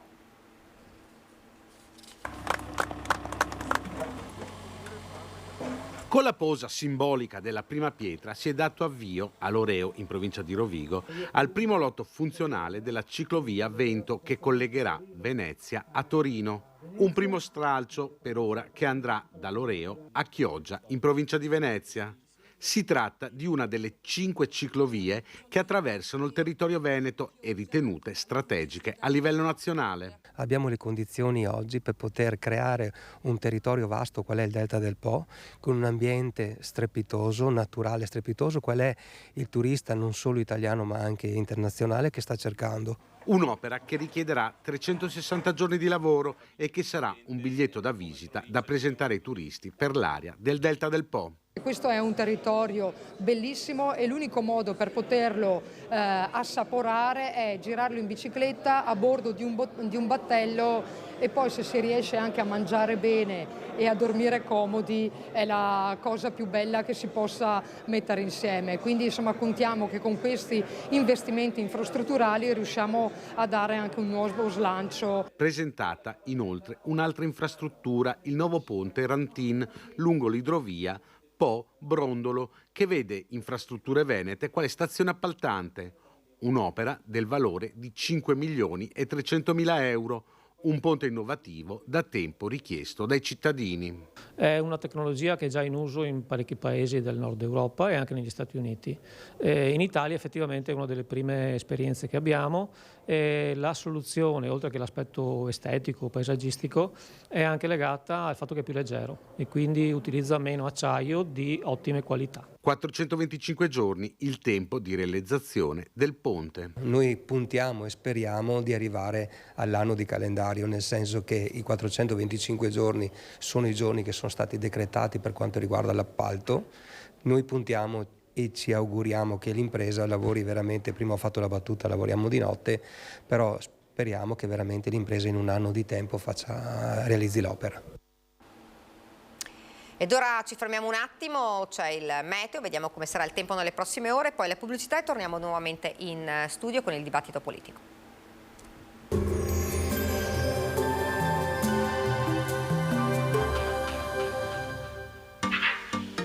Tremonti, attrezzature e materiale per saldatura professionale a Montebelluna. Benvenuti al meteo. Alta pressione sempre ben salda sul nostro territorio con tempo stabile. Vediamo insieme il dettaglio di giovedì 12 gennaio. Sul Veneto ci attende una bella giornata di sole, con qualche nebbia la mattina ma presto in dissolvimento. A seguire cielo sereno o al massimo poco nuvoloso. Temperature con andamento irregolare, minime tra lo 0 e i 5 gradi, massime invece tra i 7 e i 12 gradi all'incirca. Spostiamoci ora sul Friuli Venezia Giulia. Anche in questo caso, vedete, avremo un ampio soleggiamento. Il cielo sarà in prevalenza sereno o poco nuvoloso su tutta la regione. Temperature minime tra 3 e 6 gradi, massime sui 10-12 gradi. Infine diamo uno sguardo alla situazione del Trentino Alto Adige. Anche qui sarà soleggiato con cielo generalmente sereno o velato. Temperature minime intorno allo 0, massime sui 9-12 gradi. Dal meteo di Antena 3 per ora è tutto, grazie per l'attenzione, arrivederci.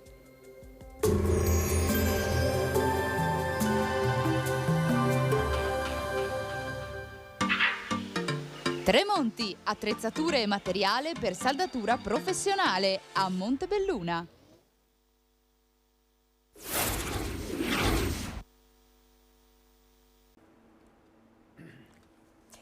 Siamo tornati nuovamente in studio e siamo arrivati al dibattito politico, lo facciamo insieme agli ospiti che sono arrivati qua in studio da me, Giovanni Zordi, Partito Democratico, buongiorno. Buongiorno e grazie per l'invito. E Jacopo Lodde, Terzo Polo, buongiorno.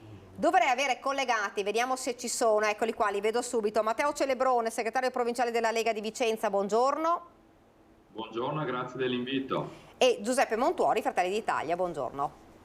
Buongiorno a voi. Partirei, dopo parleremo anche della campagna elettorale su Treviso e dei candidati Trevigiani. Prima però vorrei farvi vedere un servizio che abbiamo fatto che riguarda la riforma Cartabia e la questione della procura, del procuratore che lancia l'allarme dicendo alle vittime soprattutto dei furti denunciate. Perché? Perché lo avete visto, nel caso in cui non ci fosse la denuncia immediata da parte della vittima, le forze dell'ordine in questo caso avrebbero le mani legate e non possono arrestare i malviventi. Sentiamo un attimo il servizio e poi lo commentiamo. Quasi tutte le ipotesi di furto sono diventati perseguibili a querela, e dove la querela non era stata presentata e non verrà presentata entro i 3 mesi dall'entrata in vigore della legge, i processi saranno chiusi con sentenza di non luogo a procedere per mancanza di querela.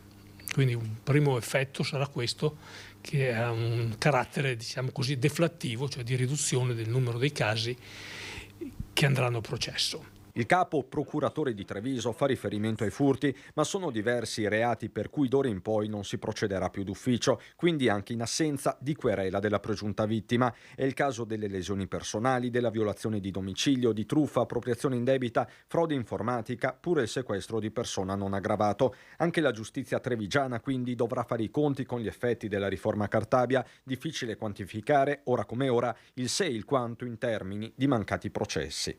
Sicuramente c'è un numero, ma non siamo in grado di fare una statistica in questo momento, anche perché il termine per proporre querela è di 3 mesi dall'entrata in vigore della riforma. Il dibattito è aperto, per alcuni PM si tratta di uno tsunami che mette a repentaglio una giustizia effettiva, per altri di un falso problema. Si vota al realismo, lo stesso Martani. I casi erano 2: o si diminuisce il numero dei reati che vanno a processo, o si aumentano in maniera importante le risorse a disposizione della giustizia. Siccome in questo momento di risorse ce n'è poche, era quella di ridurre il numero dei reati da perseguire, era una scelta, a mio parere, obbligata. Martani, che da un lato sospende ogni giudizio complessivo sulla riforma, dall'altro accoglie con soddisfazione le misure emendative promosse dal ministro trevigiano alla giustizia Carlo Nordio per rendere più graduale l'impatto delle nuove disposizioni. In ogni caso dovranno essere le presunte vittime a farsi avanti. Non ci saranno avvertimenti caso per caso, perché proprio questo è uno degli emendamenti che dice che il termine per le persone offese decorre dall'entrata in vigore della legge. Sono rimessi in termini dall'entrata in vigore della legge e non da una comunicazione che devono ricevere ad opera degli uffici giudiziari. Queste dunque le parole del procuratore di Treviso, Martani. Partiamo da Zorzi. È un po' un cane che si morde la coda, come diceva il procuratore.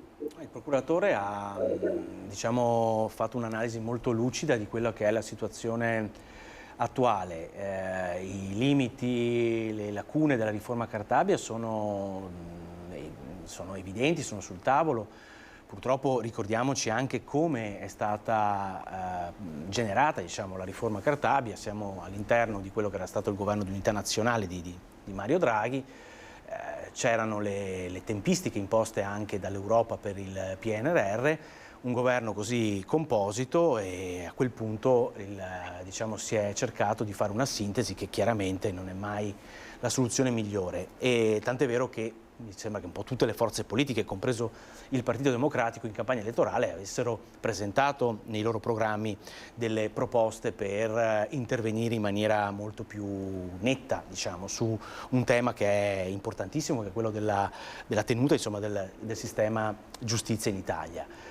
Il procuratore ovviamente fa un riferimento a uno dei problemi principali, che è la carenza di personale, che riguarda sia la giustizia, che riguarda le forze dell'ordine, che riguarda tutto il comparto che dovrebbe assicurare la sicurezza delle persone, dei cittadini. Quindi su questo chiaramente bisogna intervenire. Non so esattamente cosa voglia, come voglia procedere il ministro Nordio, nel senso che... Ecco, su questo sembra che il ministro poi... vedremo, il ministro sembra non abbia ancora intenzione di modificare questa riforma, almeno in quell'aspetto che ha poi generato tutte le polemiche. Ecco, perché, ripeto, intervenire sulla giustizia non è una faccenda di poco conto. tant'è vero che insomma, le riforme della giustizia non è che siano all'ordine del giorno. La riforma Cartabia è stata fatta, ripeto, su un'esplicita richiesta dell'Europa, tra le condizioni poste per il PNRR, che dovevano portare a una semplificazione, a un miglioramento del funzionamento della giustizia in termini anche di efficienza. Io non metto in dubbio la volontà di un ministro come Marta Cartabia, certo, il cui valore credo che sia assolutamente fuori discussione. Il contesto politico in cui si è prodotta quella riforma ha chiaramente prodotto una situazione, diciamo, lacunosa, ecco. Giuseppe Montuori.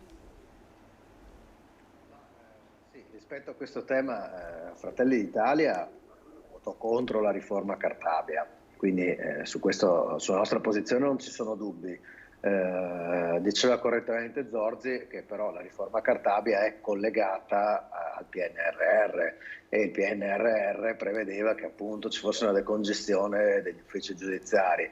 Certo che fare la decongestione degli uffici giudiziari pensando di depenalizzare alcuni reati o di far sì che per alcuni reati si possa procedere solo a querela, è come diceva lei, il cane che si morde la coda. Io dico che sarebbe bene riorganizzare la magistratura in maniera tale da poter dare le risposte a tutte quelle a tutti i reati che poi accadono, non far sì che così nascondiamo semplicemente la polvere sotto il tappeto. I reati ci sono, ma siccome non si procede su per querela, le forze dell'ordine non possono intervenire e quindi di fatto ci sono meno reati, apparentemente però, perché poi i reati ci sono lo stesso. Sicuramente so che si interverrà anche a livello nazionale. L'unica cosa è davvero un tema molto delicato, perché essendo la riforma collegata al PNRR bisogna capire quali sono le ripercussioni che potrebbe avere poi sui fondi che ci sono a disposizione. So che ci stanno lavorando a Roma, so che il ministro Nordio sta lavorando, so che alla Camera e al Senato i nostri parlamentari stanno lavorando anche a questo. Speriamo che quanto prima arrivi la soluzione. Ecco, qual è, mi scusi Montuori, un po' l'idea, l'opinione del ministro, nel senso che si percepiva che lui non volesse modificarla la riforma Cartabia, però insomma ci sono degli aspetti che in questo momento stanno sollevando un po' che polemiche. Sicuramente mettere mano, ripeto, davvero è una questione tecnica. Mettere mano alla riforma vuol dire anche ridiscutere con l'Europa il PNRR. È una questione molto delicata, davvero è difficile farlo, e quindi avranno bisogno degli uffici del ministro di analizzare bene la situazione, capire quali sono le ripercussioni e agire di conseguenza, ma richiede un'analisi dettagliata e prima di farlo bisogna rapportarsi all'Europa per capire se questo poi può compromettere quei fondi che poi ci servono anche per riorganizzare la magistratura. Quindi il tema è davvero molto complesso. Di fatto ci si trova con una riforma già scritta così, presentata all'Europa. Metterci mano oggi non è semplicissimo, comprendo le difficoltà del ministro Nordio nel dire oggi sì, andiamo a modificare. Non può dirlo in questa situazione, deve agire con molta prudenza per capire quali sono i margini di manovra e poi eventualmente intervenire. Ecco, Celebron, difficoltà sicuramente che ha il ministro Nordio, difficoltà però che hanno anche i cittadini che si sentono maggiormente insicuri in questo momento, ma difficoltà anche che avranno le forze dell'ordine perché si trovano un po', possiamo dirlo, con le mani legate in certi casi. Sì, assolutamente, in certi casi appunto si trovano con le mani legate e andranno trovate delle soluzioni pratiche. Io penso che sia la parte politica ma anche il ministro stesso sia interessato a risolvere questa questione. Va detto in maniera chiara, ma è già stato detto dai colleghi che mi hanno preceduto, però che questa è una riforma della giustizia. Oggi, diciamo così, ne parliamo e sembra che si cada dall'alto, ma in realtà questa è una riforma che è stata discussa, è stata votata dal Parlamento, era conosciuta ed è all'interno della riforma prevista del PNRR. I target sono precisi e definiti, significa l'obiettivo è quello di ridurre di una media del 25% le tempistiche dei processi fino al 2026 ed è chiaro che all'interno di questo perimetro poi è stata fatta la riforma. Come accade spesso e purtroppo in Italia, poi ci si accorge degli effetti solo quando vengono messi in pratica e quando effettivamente poi vengono analizzati in maniera profonda. Qui mi viene da fare anche una critica ai media nazionali che probabilmente idolatravano il governo Draghi. Qui la Lega ha fatto sicuramente parte, ma dove sembrava non ci si dovesse mai opporre e tutte le condizioni che erano poste dovevano essere accettate in maniera silenziosa e tacita, forse qualsiasi tipo di riforma, come è giusto che prevede la democrazia, andrebbe discussa e approfondita, perché poi di fatto oggi ci troviamo a dover, secondo me, parlo per le questioni pratiche, proprio quello che ha detto lei poc'anzi, le forze dell'ordine, i cittadini che poi si trovano sul campo, si trovano a dover dare risposte ai cittadini che hanno un'aspettativa e dall'altro canto trovarsi una normativa che di fatto va contro. Cosa pensa su questo? Anche dalle testimonianze che abbiamo ascoltato prima di me, intanto si vede chiaro come sia molto difficile cambiare da opposizione a maggioranza, nel senso che anche alcune forze che sono state ben rappresentate qui prima di me hanno specificato che loro hanno votato contro o comunque avevano qualcosa da dire rispetto alla riforma Cartabia. Poi nel momento in cui si va al governo ci sono sicuramente dei compromessi da accettare, perché poi la politica non può continuare a discutere delle cose bene, male, eccetera. Poi a un certo punto bisogna anche risolvere il problema. Io credo che la riforma Cartabia sia forse l'ultimo dei problemi della magistratura in Italia oggi, l'ultimo. Io ebbi il privilegio, quando l'avvocato Nordio presentò il libro qui al Palazzo di Trecento in primavera, poi andammo addirittura a cena assieme perché c'era la ministra Boschi che aveva fatto, diciamo, la presentazione del libro assieme a lui. E lui ci disse proprio quello che sta dicendo oggi, le stesse identiche cose. Tutti i sistemi tendono agli equilibri precedenti, quindi quando si cambia qualcosa andava sempre meglio quello che c'era prima. Invece i cambiamenti, che sia un piano urbano del traffico, che sia inserire il divieto del fumo in treno, abbisognano di tempi e di processi di accomodamento. Questi processi di accomodamento valgono anche per le leggi, per delle leggi importanti. Gli emendamenti servono a quello. In questo momento abbiamo un super ministro della giustizia che ci garantirà anche rispetto a questa cosa.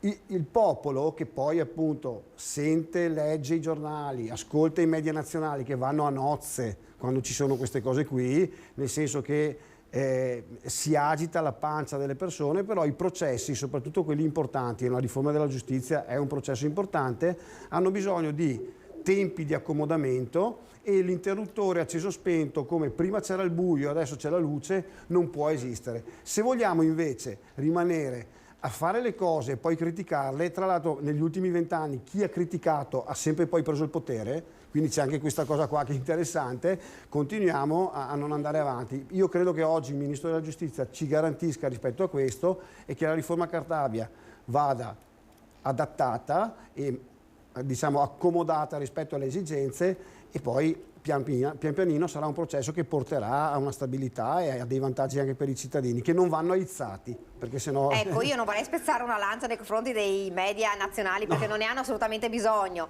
però la questione non è stata sollevata dai media nazionali ma è stata sollevata anche da tante associazioni di categoria. Abbiamo sentito anche nei giorni scorsi gli albergatori a Jesolo, dove è avvenuto il caso insomma più eclatante, parliamo ovviamente del Veneto, e una situazione di allarme dei cittadini, che non è che lo esterniamo noi tramite però i cittadini che ci dicono sì, però se mi vengono in casa, lo prendono e poi io non ci sono e non posso fare denuncia, cosa facciamo?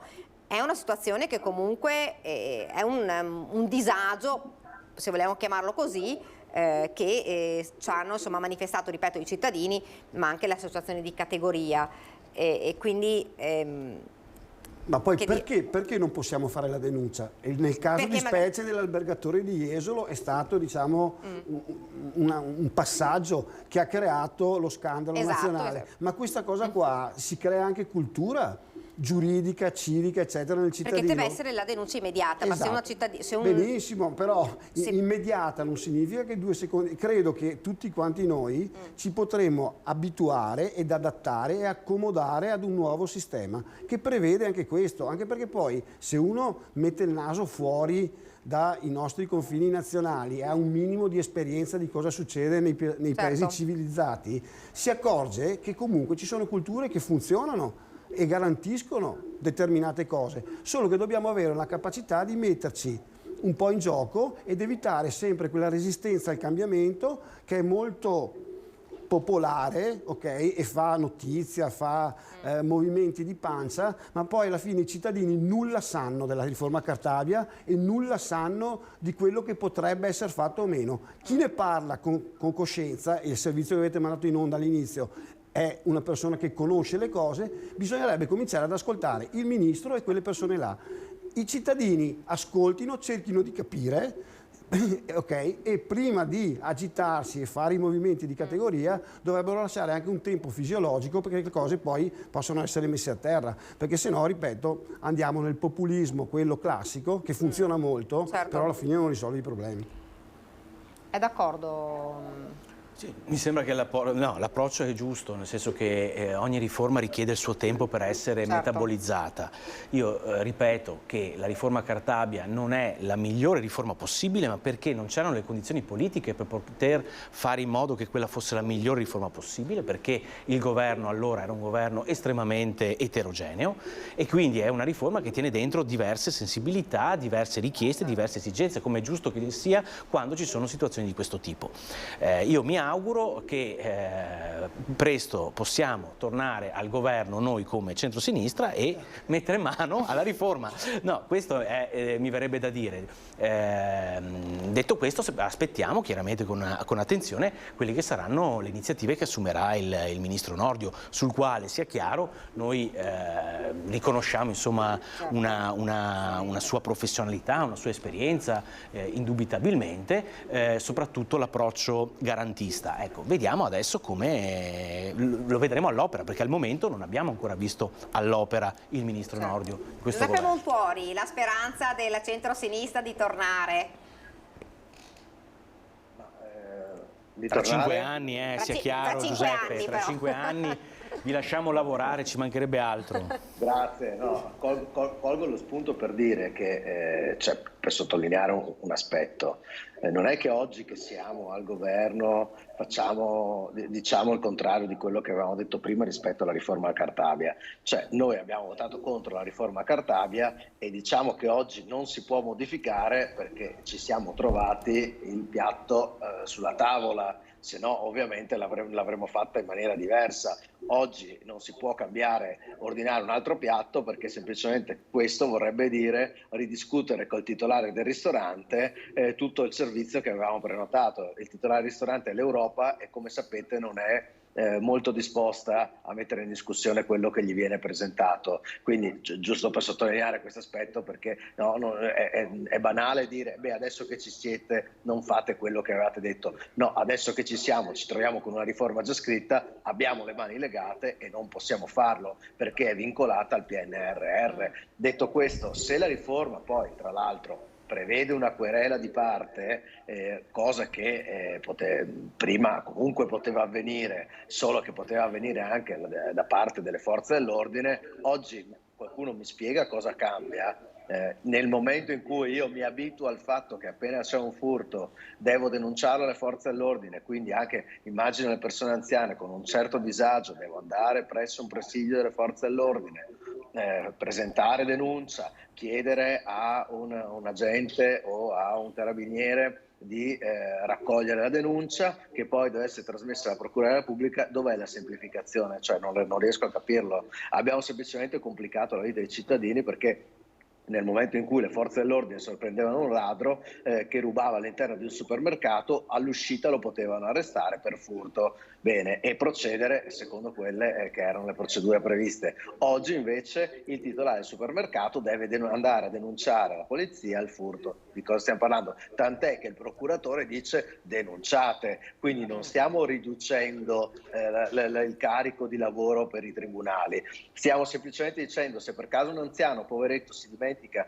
di andare di denunciare il furto che ha subito in casa, semplicemente non verrà risarcito e quel ladro resterà impunito. Quindi una soluzione sicuramente va trovata, al di là dell'aspetto della criticità della magistratura, sulla quale Nordio penso abbia già dato delle indicazioni precise e sul quale bisogna lavorare, perché è un problema generale per tutti. Se il sistema di giustizia non funziona, non si blocca, cioè non c'è solo l'aspetto legato ai cittadini in maniera diretta, legato ai reati, ma c'è tutto l'aspetto legato anche all'economia di un paese che è rallentata per tutta una serie di questioni, perché la mancata la scarsa celerità dei processi è anche disincentivante da parte delle imprese straniere di investire in un paese come il nostro. Quindi oggi noi purtroppo ci troviamo una riforma già scritta, vincolata al PNRR, e non possiamo metterci mano.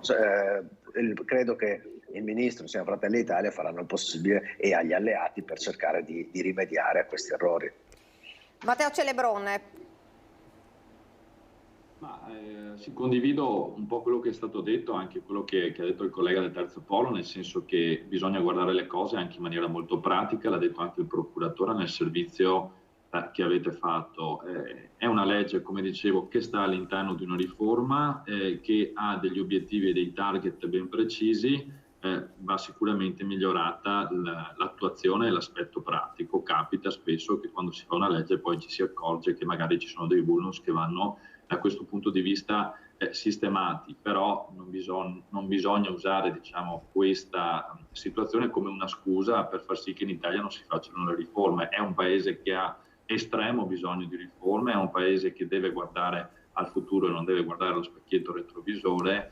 Tra le altre cose, se non ricordo male, sull'estensione della platea dei reati che si sono poi ristretti rispetto al fatto di dare prevalenza alla querela e non al procedimento d'ufficio. Da quel che ricordo, Fratelli d'Italia si era astenuta, poi aveva votato contro alla riforma complessiva, quindi anche da parte di Fratelli d'Italia probabilmente, giustamente, secondo me c'è una coerenza dal punto di vista dell'azione, però siccome a Nordio tutti quanti mi sembra riconoscano una competenza e anche una serietà nell'azione di governo che sta portando avanti, io sono fiducioso che poi delle soluzioni rispetto alle piccole problematiche che possono esserci in una riforma molto articolata saranno trovate. Io adesso cambierei discorso e parlerei di uno degli argomenti. So che Celebrò mi permetta, perché so che riguarda Treviso, ma un accenno lo devo fare. Elezioni. Conte Denardi, vi farei vedere il servizio che riguarda appunto la trasmissione Ring, perché non è passata inosservata la descrizione di Mario Conti fatta ieri dal probabile sfidante del centro-sinistra. Fra l'altro poi chiederemo a Zorzi se ha sciolto le riserve, che è stato ospite al Ring. Un buon amministratore di condominio, le parole usate dall'imprenditore che non sono proprio piaciute ai professionisti del settore. Vediamo un attimo il servizio, lo commentiamo e poi sentiamo anche Zorzi, se ci scioglie questa riserva. Sì. Vediamo se c'è il servizio. Non ce l'abbiamo ancora, quindi aspettiamo un attimo. È il servizio che riguarda la polemica degli amministratori, però magari ne parliamo, lo vediamo dopo. Intanto il commento, insomma, intanto si sa se scioglierà le riserve o meno? L'impegno era quello di completare questa sua valutazione entro le feste, quindi ormai ci siamo, mi auguro che insomma a breve... Era entro domani? A breve procederà, insomma, sì. Rispetto un po' a questa... Rispetto a... sì, allora io capisco anche, perché ho letto anche l'intervento di un referente, diciamo, dell'associazione degli amministratori di condominio, che si è sentito, sì, insomma, offeso Allora, bisogna capire che non era volontà chiaramente di Denardi offendere una categoria di persone, ci mancherebbe altro. semplicemente si è messo diciamo, a confronto quello che deve essere un sindaco rispetto a quello che di un lavoro assolutamente legittimo, assolutamente dignitoso, che è quello di amministrare un condominio. L'amministrazione cosa fa? Fa ordinaria manutenzione, interviene se ci sono dei rattoppi da fare, ci sono dei danni da riparare, ma per conservare l'esistente.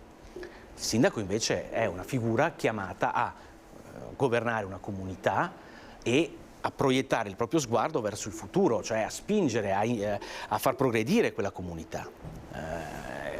Obiettivamente questo non si è riscontrato nel modo di amministrare Treviso di questi 5 anni, non abbiamo notato uno scatto in avanti del sistema Treviso. Ecco.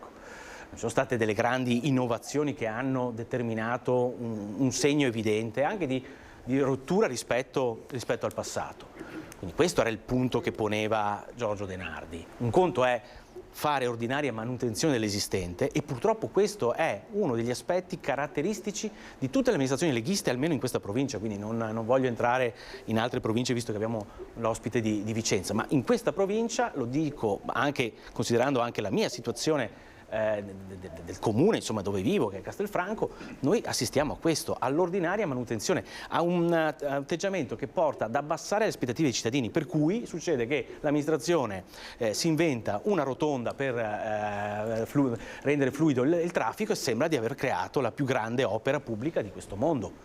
Ed è questo l'atteggiamento che noi contestiamo, la mancanza di ambizione, di coraggio nel capire che bisogna portare avanti, nel cercare di spingere avanti, no, anche le aspettative dei propri cittadini, altrimenti si amministra l'esistente come fa giustamente un amministratore di condominio. Giuseppe Montuori, chiedo a lei la risposta su questo. Al di là della battuta di cattivo gusto sugli amministratori di condominio, perché sono una professione come tutte le altre che però immagino sia una battuta e pace, io credo che Conte abbia fatto bene il suo lavoro, noi siamo in maggioranza con lui e lo sosterremo anche alle prossime elezioni.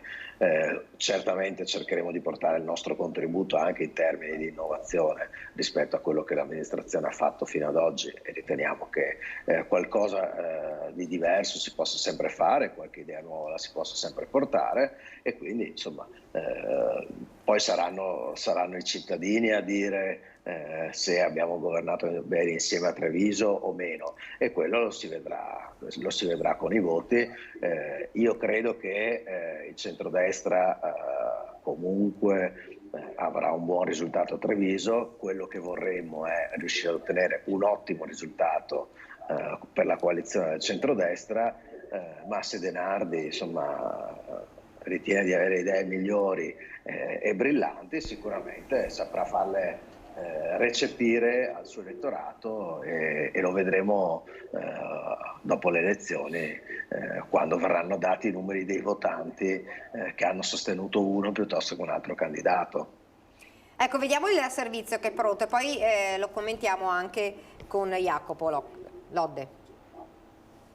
Che pensa di Mario Conte?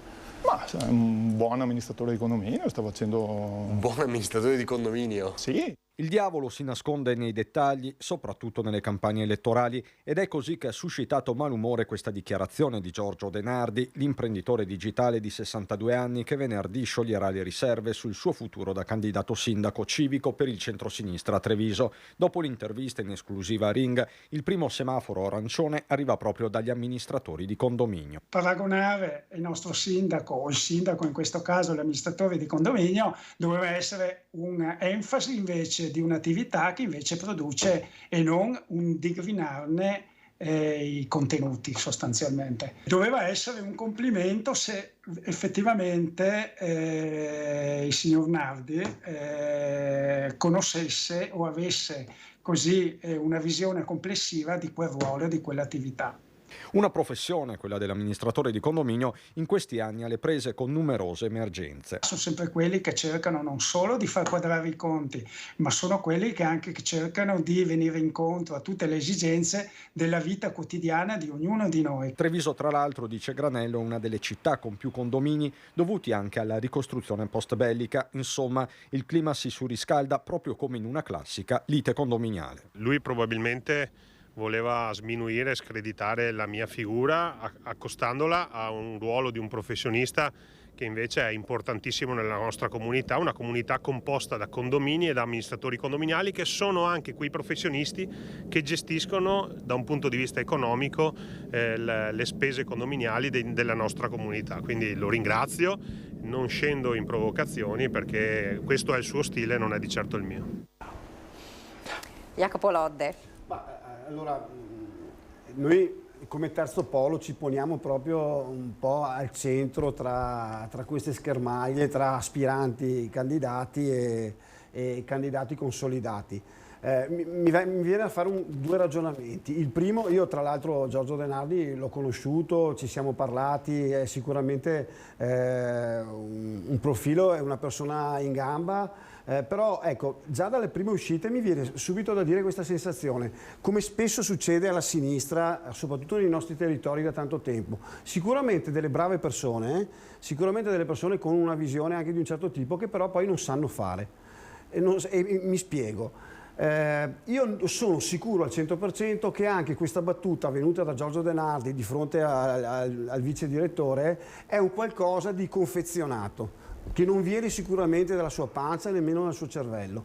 Allora io spero che anche, e noi cercheremo di farlo con il candidato del terzo polo nel momento in cui andremo a definirlo, spero che ci siano delle persone che vengono a raccontare, a dire quello che sono, non quello che gli viene raccontato magari da persone che fanno il mio mestiere o che comunque dal mio mestiere sono passati a fare gli spin doctor o cose del genere, perché è evidente questo tentativo di provocazione ed è evidente che nel territorio nostro soprattutto, perché il riferimento anche che facevano i colleghi prima in collegamento da remoto, è che la cosa fondamentale per il cittadino è l'amministrazione del condominio. La visione del disco volante sulla luna, ok, la si fa dopo. E questo è il grande problema della sinistra anche nei nostri territori, che è sempre stata perdente, sempre, a parte una parentesi trevigiana, proprio per questo motivo qua, perché il passaggio per i cittadini, al di là del populismo, al di là delle tecniche che sono state utilizzate per conquistare il potere, è che prima di tutto si amministra un condominio e nel momento in cui hai messo in sicurezza il condominio costruisci lo spazio avveniristico e non viceversa,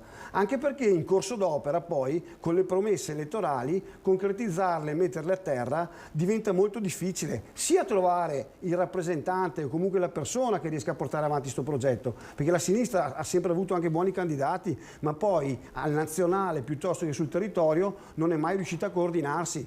Belle idee, buoni profili, e però poi la squadra si sgretolava e l'uno contro l'altro armati, ok, andavano a far abortire dei progetti anche interessanti. Allora, amministriamo i condomini, mettiamoci una visione, noi del terzo polo cercheremo di fare proprio questo, ok? Ma entrare subito in queste schermaglie, ripeto, io sono sicuro che anche quella battuta, a mio modesto parere maldestra, ok, non viene direttamente dalla volontà, da un sentire dell'aspirante candidato sindaco, adesso vediamo se scioglierà le riserve, ma viene da un qualcosa che è già proiettato verso la schermaglia elettorale e sono sicuro che il buon Mario, maestro della provocazione, perché mettiamoci d'accordo, il Mario Conte di oggi non è neanche lontano parente di quello che ha preso il potere a Treviso. Quello era provocatore, populista, all'arrembaggio, eccetera. Nel momento in cui ha preso il potere, ha fatto un cambiamento di mentalità, di organizzazione di pensiero, di gestione,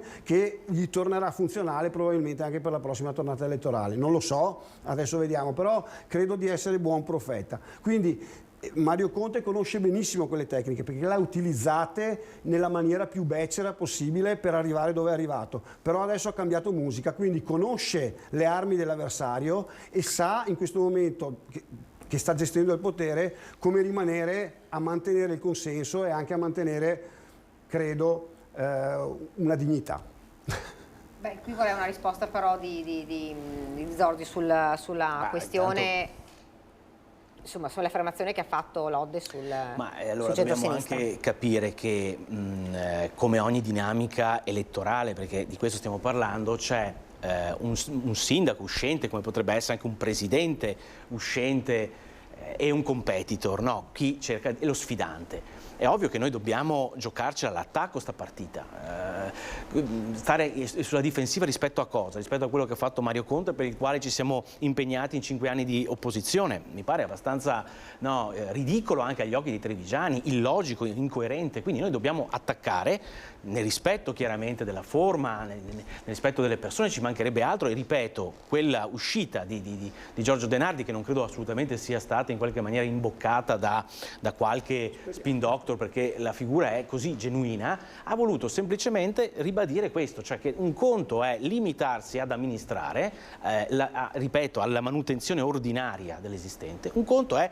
cercare di nutrire, di coltivare un'ambizione superiore, che non vuol dire escludere la manutenzione ordinaria dell'esistente, non vuol dire che se c'è un marciapiede che deve essere riparato lo lasciamo stare, non è nell'ottica neanche di un amministratore di centrosinistra, tant'è vero che ricordo sommessamente che in Italia il 70% dei sindaci è espressione di liste o di forze politiche di centrosinistra, quindi vuol dire che comunque viene riconosciuta una capacità del cosiddetto buon governo cittadino ancora oggi a questo nostro campo politico.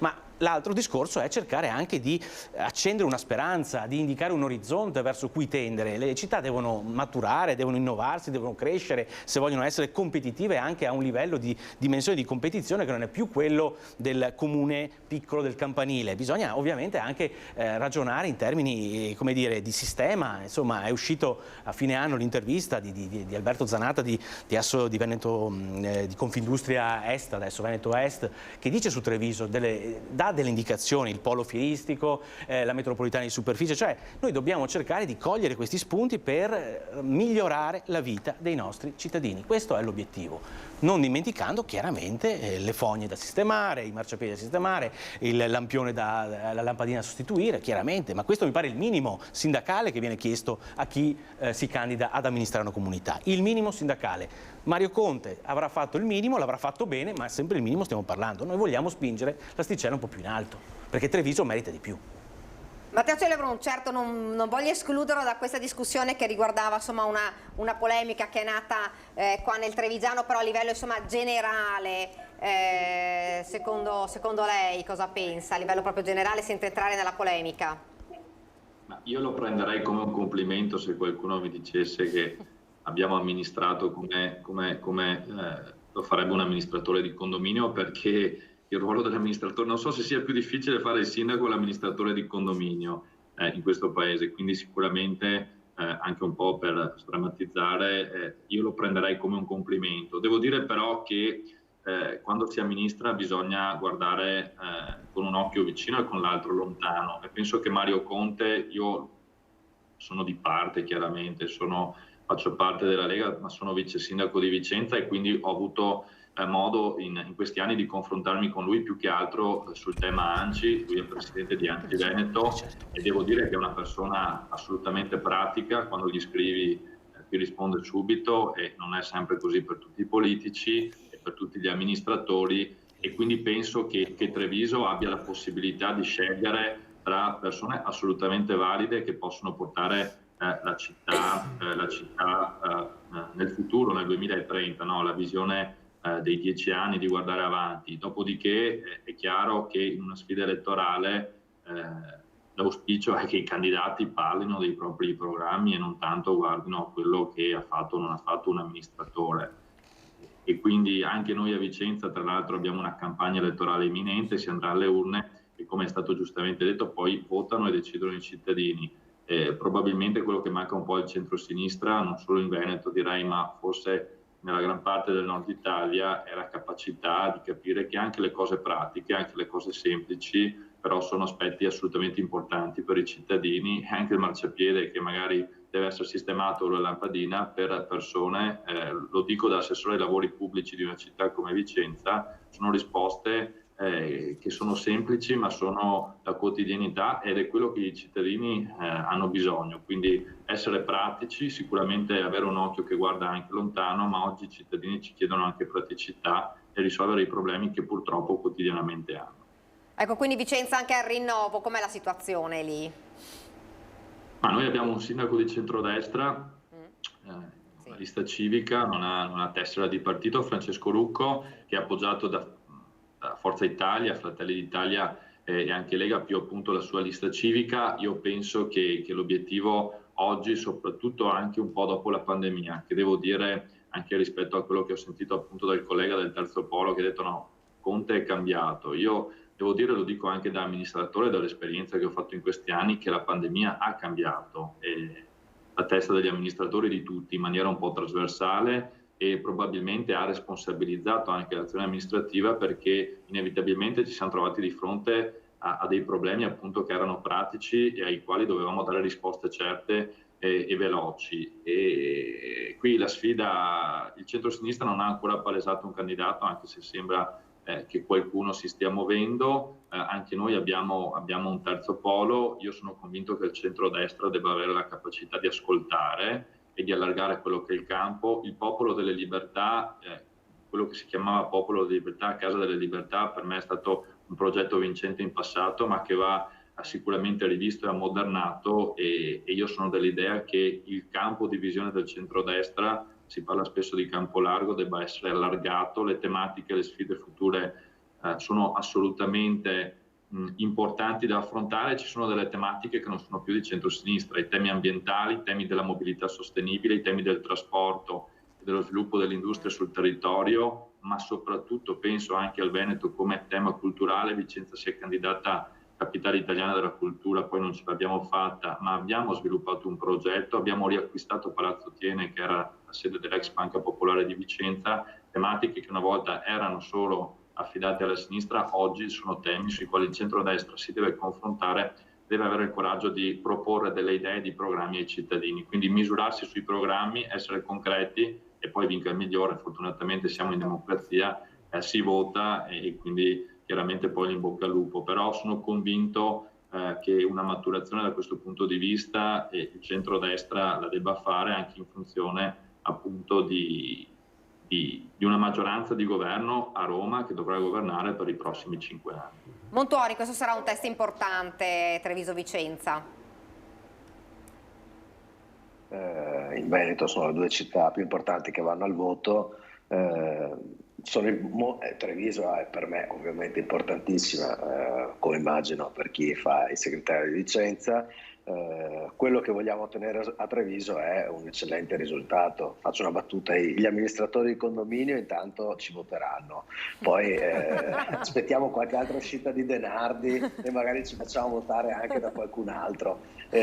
Comunque sì, in ogni caso ogni campagna elettorale va ben pensata. Quello che bisogna fare è pensare a rispondere sempre di più alle istanze dei cittadini, anche dopo un periodo come quello che è stata la pandemia, quindi rivedere gli approcci nei confronti dei cittadini e cercare di dare delle risposte concrete a quella che è l'amministrazione di una città, facendo tutto quello che insomma è possibile oggi in base anche alle risorse che ha a disposizione un comune. Credo che noi insieme a Mario Conte riusciremo insomma a fare un ottimo lavoro, un eccellente lavoro su Treviso, e ci impegneremo per far sì che i cittadini di Treviso stiano insomma sempre meglio nella loro città. Ci fermiamo qualche istante di pubblicità, poi torniamo di nuovo in studio.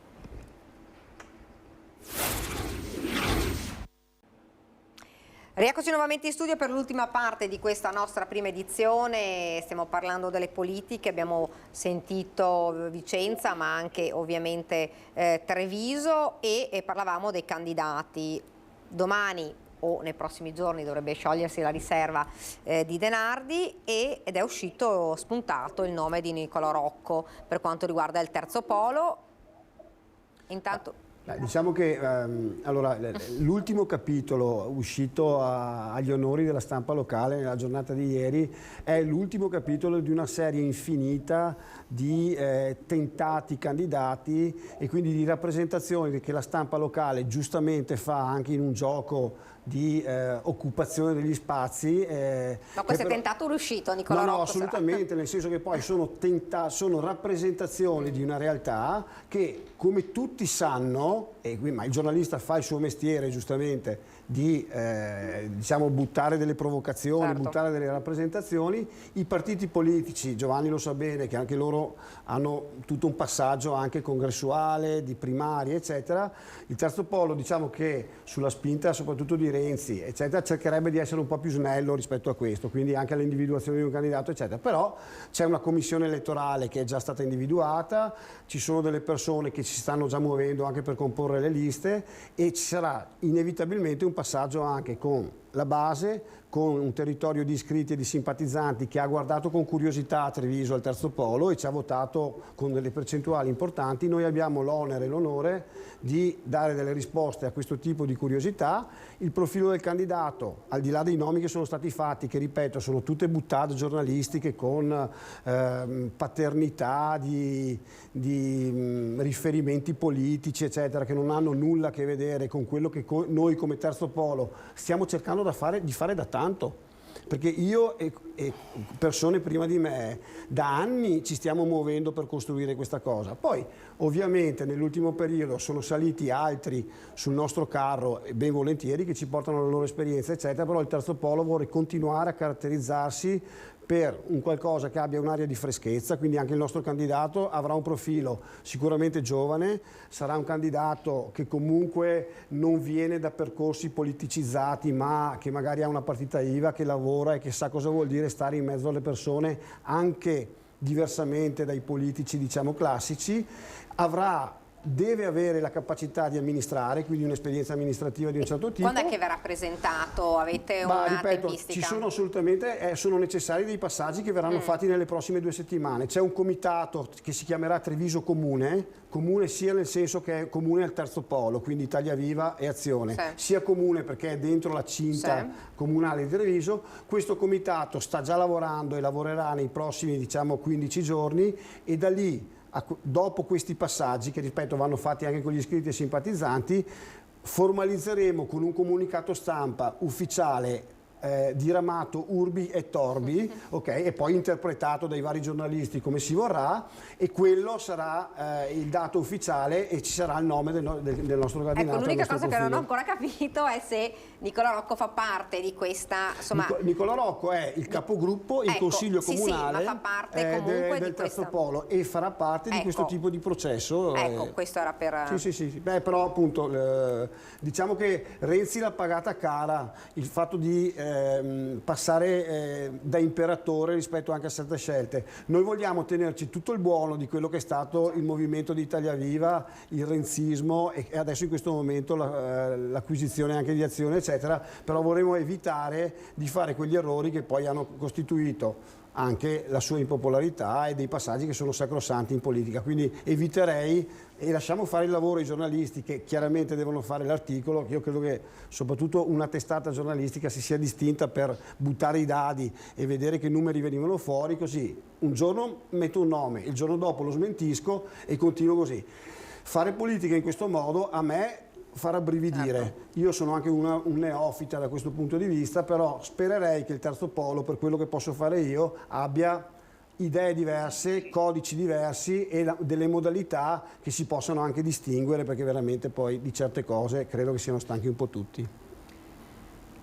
Un inciso poi, cambiamo discorso, anzi ormai siamo quasi arrivati alla fine, per quanto riguarda le primarie del Partito Democratico, febbraio siamo alla conclusione, diciamo. Si celebreranno domenica 26 febbraio, così ha deciso la direzione nazionale che si è riunita ieri approvando il regolamento appunto per il congresso. Saranno anticipate, come è stato fatto anche in passato, come prevede lo statuto, da dei passaggi nei circoli dove verranno presentate le varie mozioni dei vari candidati.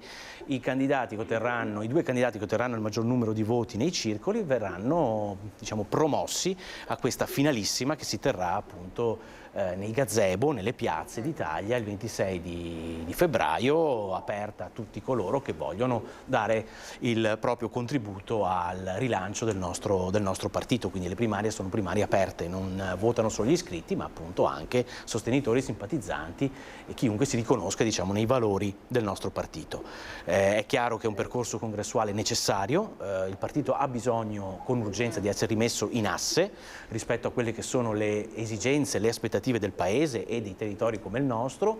Credo che insomma ci siano le condizioni perché, terminato questo processo congressuale di dibattito, di confronto, il partito possa ritornare insomma a essere protagonista di una nuova stagione politica, protagonista chiaramente di un campo di centrosinistra che deve essere chiaramente rinnovato e non può che essere il Partito Democratico da questo punto di vista ad assumere l'iniziativa. Montori, siamo quasi alla fine, quindi proprio una cosa veloce che non riguarda adesso le politiche, ma è un aspetto invece che riguarda più i cittadini, che è quello dei benzinai e dei rincari. Proprio velocemente, 25 e 26 lo avevano annunciato, sciopero, incroceranno le braccia i benzinai, una situazione difficile. Fra l'altro viene accusata la Meloni dicendo insomma non ha rispettato, diciamo, quello che aveva detto in campagna elettorale. La Meloni ha rispettato quello che ha detto in campagna elettorale perché ci ha messo 20 miliardi o 25 miliardi per cercare di alleggerire le spese delle famiglie. Sulle accise sicuramente si interverrà in maniera puntuale appena si potrà. Devo dire che quello che ha già attivato il Presidente del Consiglio sta già dando i risultati, perché dopo qualche picco di distributore che usciva a 2,5, girando si vede che i costi del carburante sono ritornati nella norma, quindi forse lo spauracchio è servito. È ovvio che non va colpita una categoria, mi pare evidente, ma che qualche furbacchione come fisiologico che ci sia, abbia pensato di approfittarne, mi pare evidente. Ora comunque secondo me già si vede una riduzione dei costi, perché stamattina ho fatto benzina e sicuramente a 1,8 non è tantissimo, ecco, non è una cifra altissima. Non è d'accordo Zorzi? No, su non questo? È una questione di 1,8, cioè quello che paghiamo adesso noi al distributore è il prezzo maggiorato con le accise che erano state scontate dal governo Draghi fino a dicembre, perché si è proceduto con un progressivo riduzione degli sconti, 12 centesimi mi pare a fine novembre, inizio dicembre, 18 centesimi al 31 dicembre. Adesso abbiamo praticamente tutti i 30 centesimi presenti nel prezzo del carburante, cioè lì il problema è che il governo Meloni non ha proseguito nella politica discontistica sulle accise, cosa che aveva fatto Draghi. Dopodiché si dirà ma non ci sono le risorse. Chiaro, non ci sono le risorse. Dopodiché io vorrei capire perché piuttosto di fare 12 condoni non si è pensato veramente a mettere, ad avere a cuore quello che vivono gli italiani ogni giorno, e quindi piuttosto di 12 condoni magari cercare di intervenire e proseguire con la politica di sconti del governo Draghi, perché così ha fatto anche per i 21 miliardi di intervento sul caro bollette. Sono misure praticamente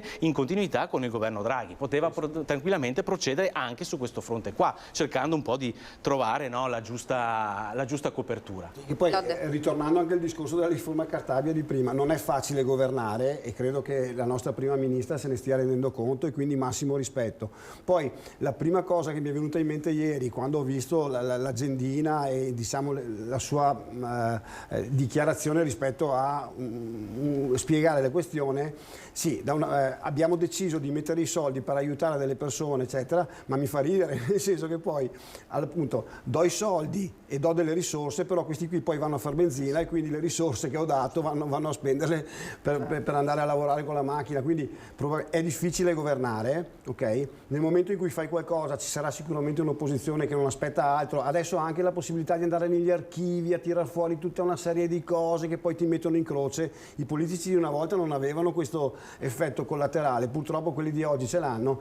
La coerenza è una cosa difficile, credo che sia un passaggio di consapevolezza e di maturità che nel momento in cui vai al potere ti accorgi che è facile fare le cose. Poi io dico, siccome i cittadini ti votano quando tu fai politica in un certo modo, è giusto che i politici continuino a farlo, a fare le promesse e poi se non riesco a mantenerle faccio il giochino dei bussolotti o le cose. Ripeto, negli ultimi 15 anni ha funzionato, quindi non vedo perché un politico debba cambiare. Probabilmente sarebbe bene fare la politica anche in maniera diversa. Celebron, velocemente che siamo alla fine.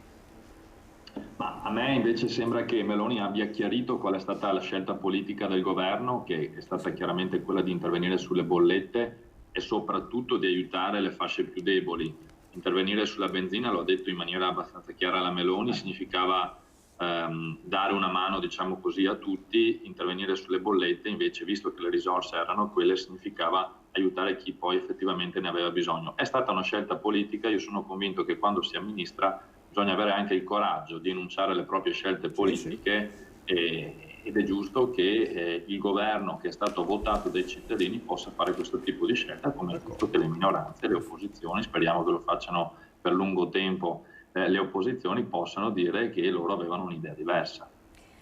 Siamo arrivati al termine, quindi devo per forza chiudere. Ringrazio davvero Giovanni Zorzi, Partito Democratico, grazie davvero. Matteo Celebron, che abbiamo sentito ora, grazie. Grazie a voi. Grazie, arrivederci anche a Giuseppe Montuori, Fratelli d'Italia, grazie davvero. Grazie a tutti. E Jacopo Lodde. Grazie, buona giornata. A me non rimane che ringraziare ovviamente i registi che ci hanno seguito passo dopo passo fino ad ora e grazie a voi, l'appuntamento ovviamente è per domani come sempre. Grazie, arrivederci.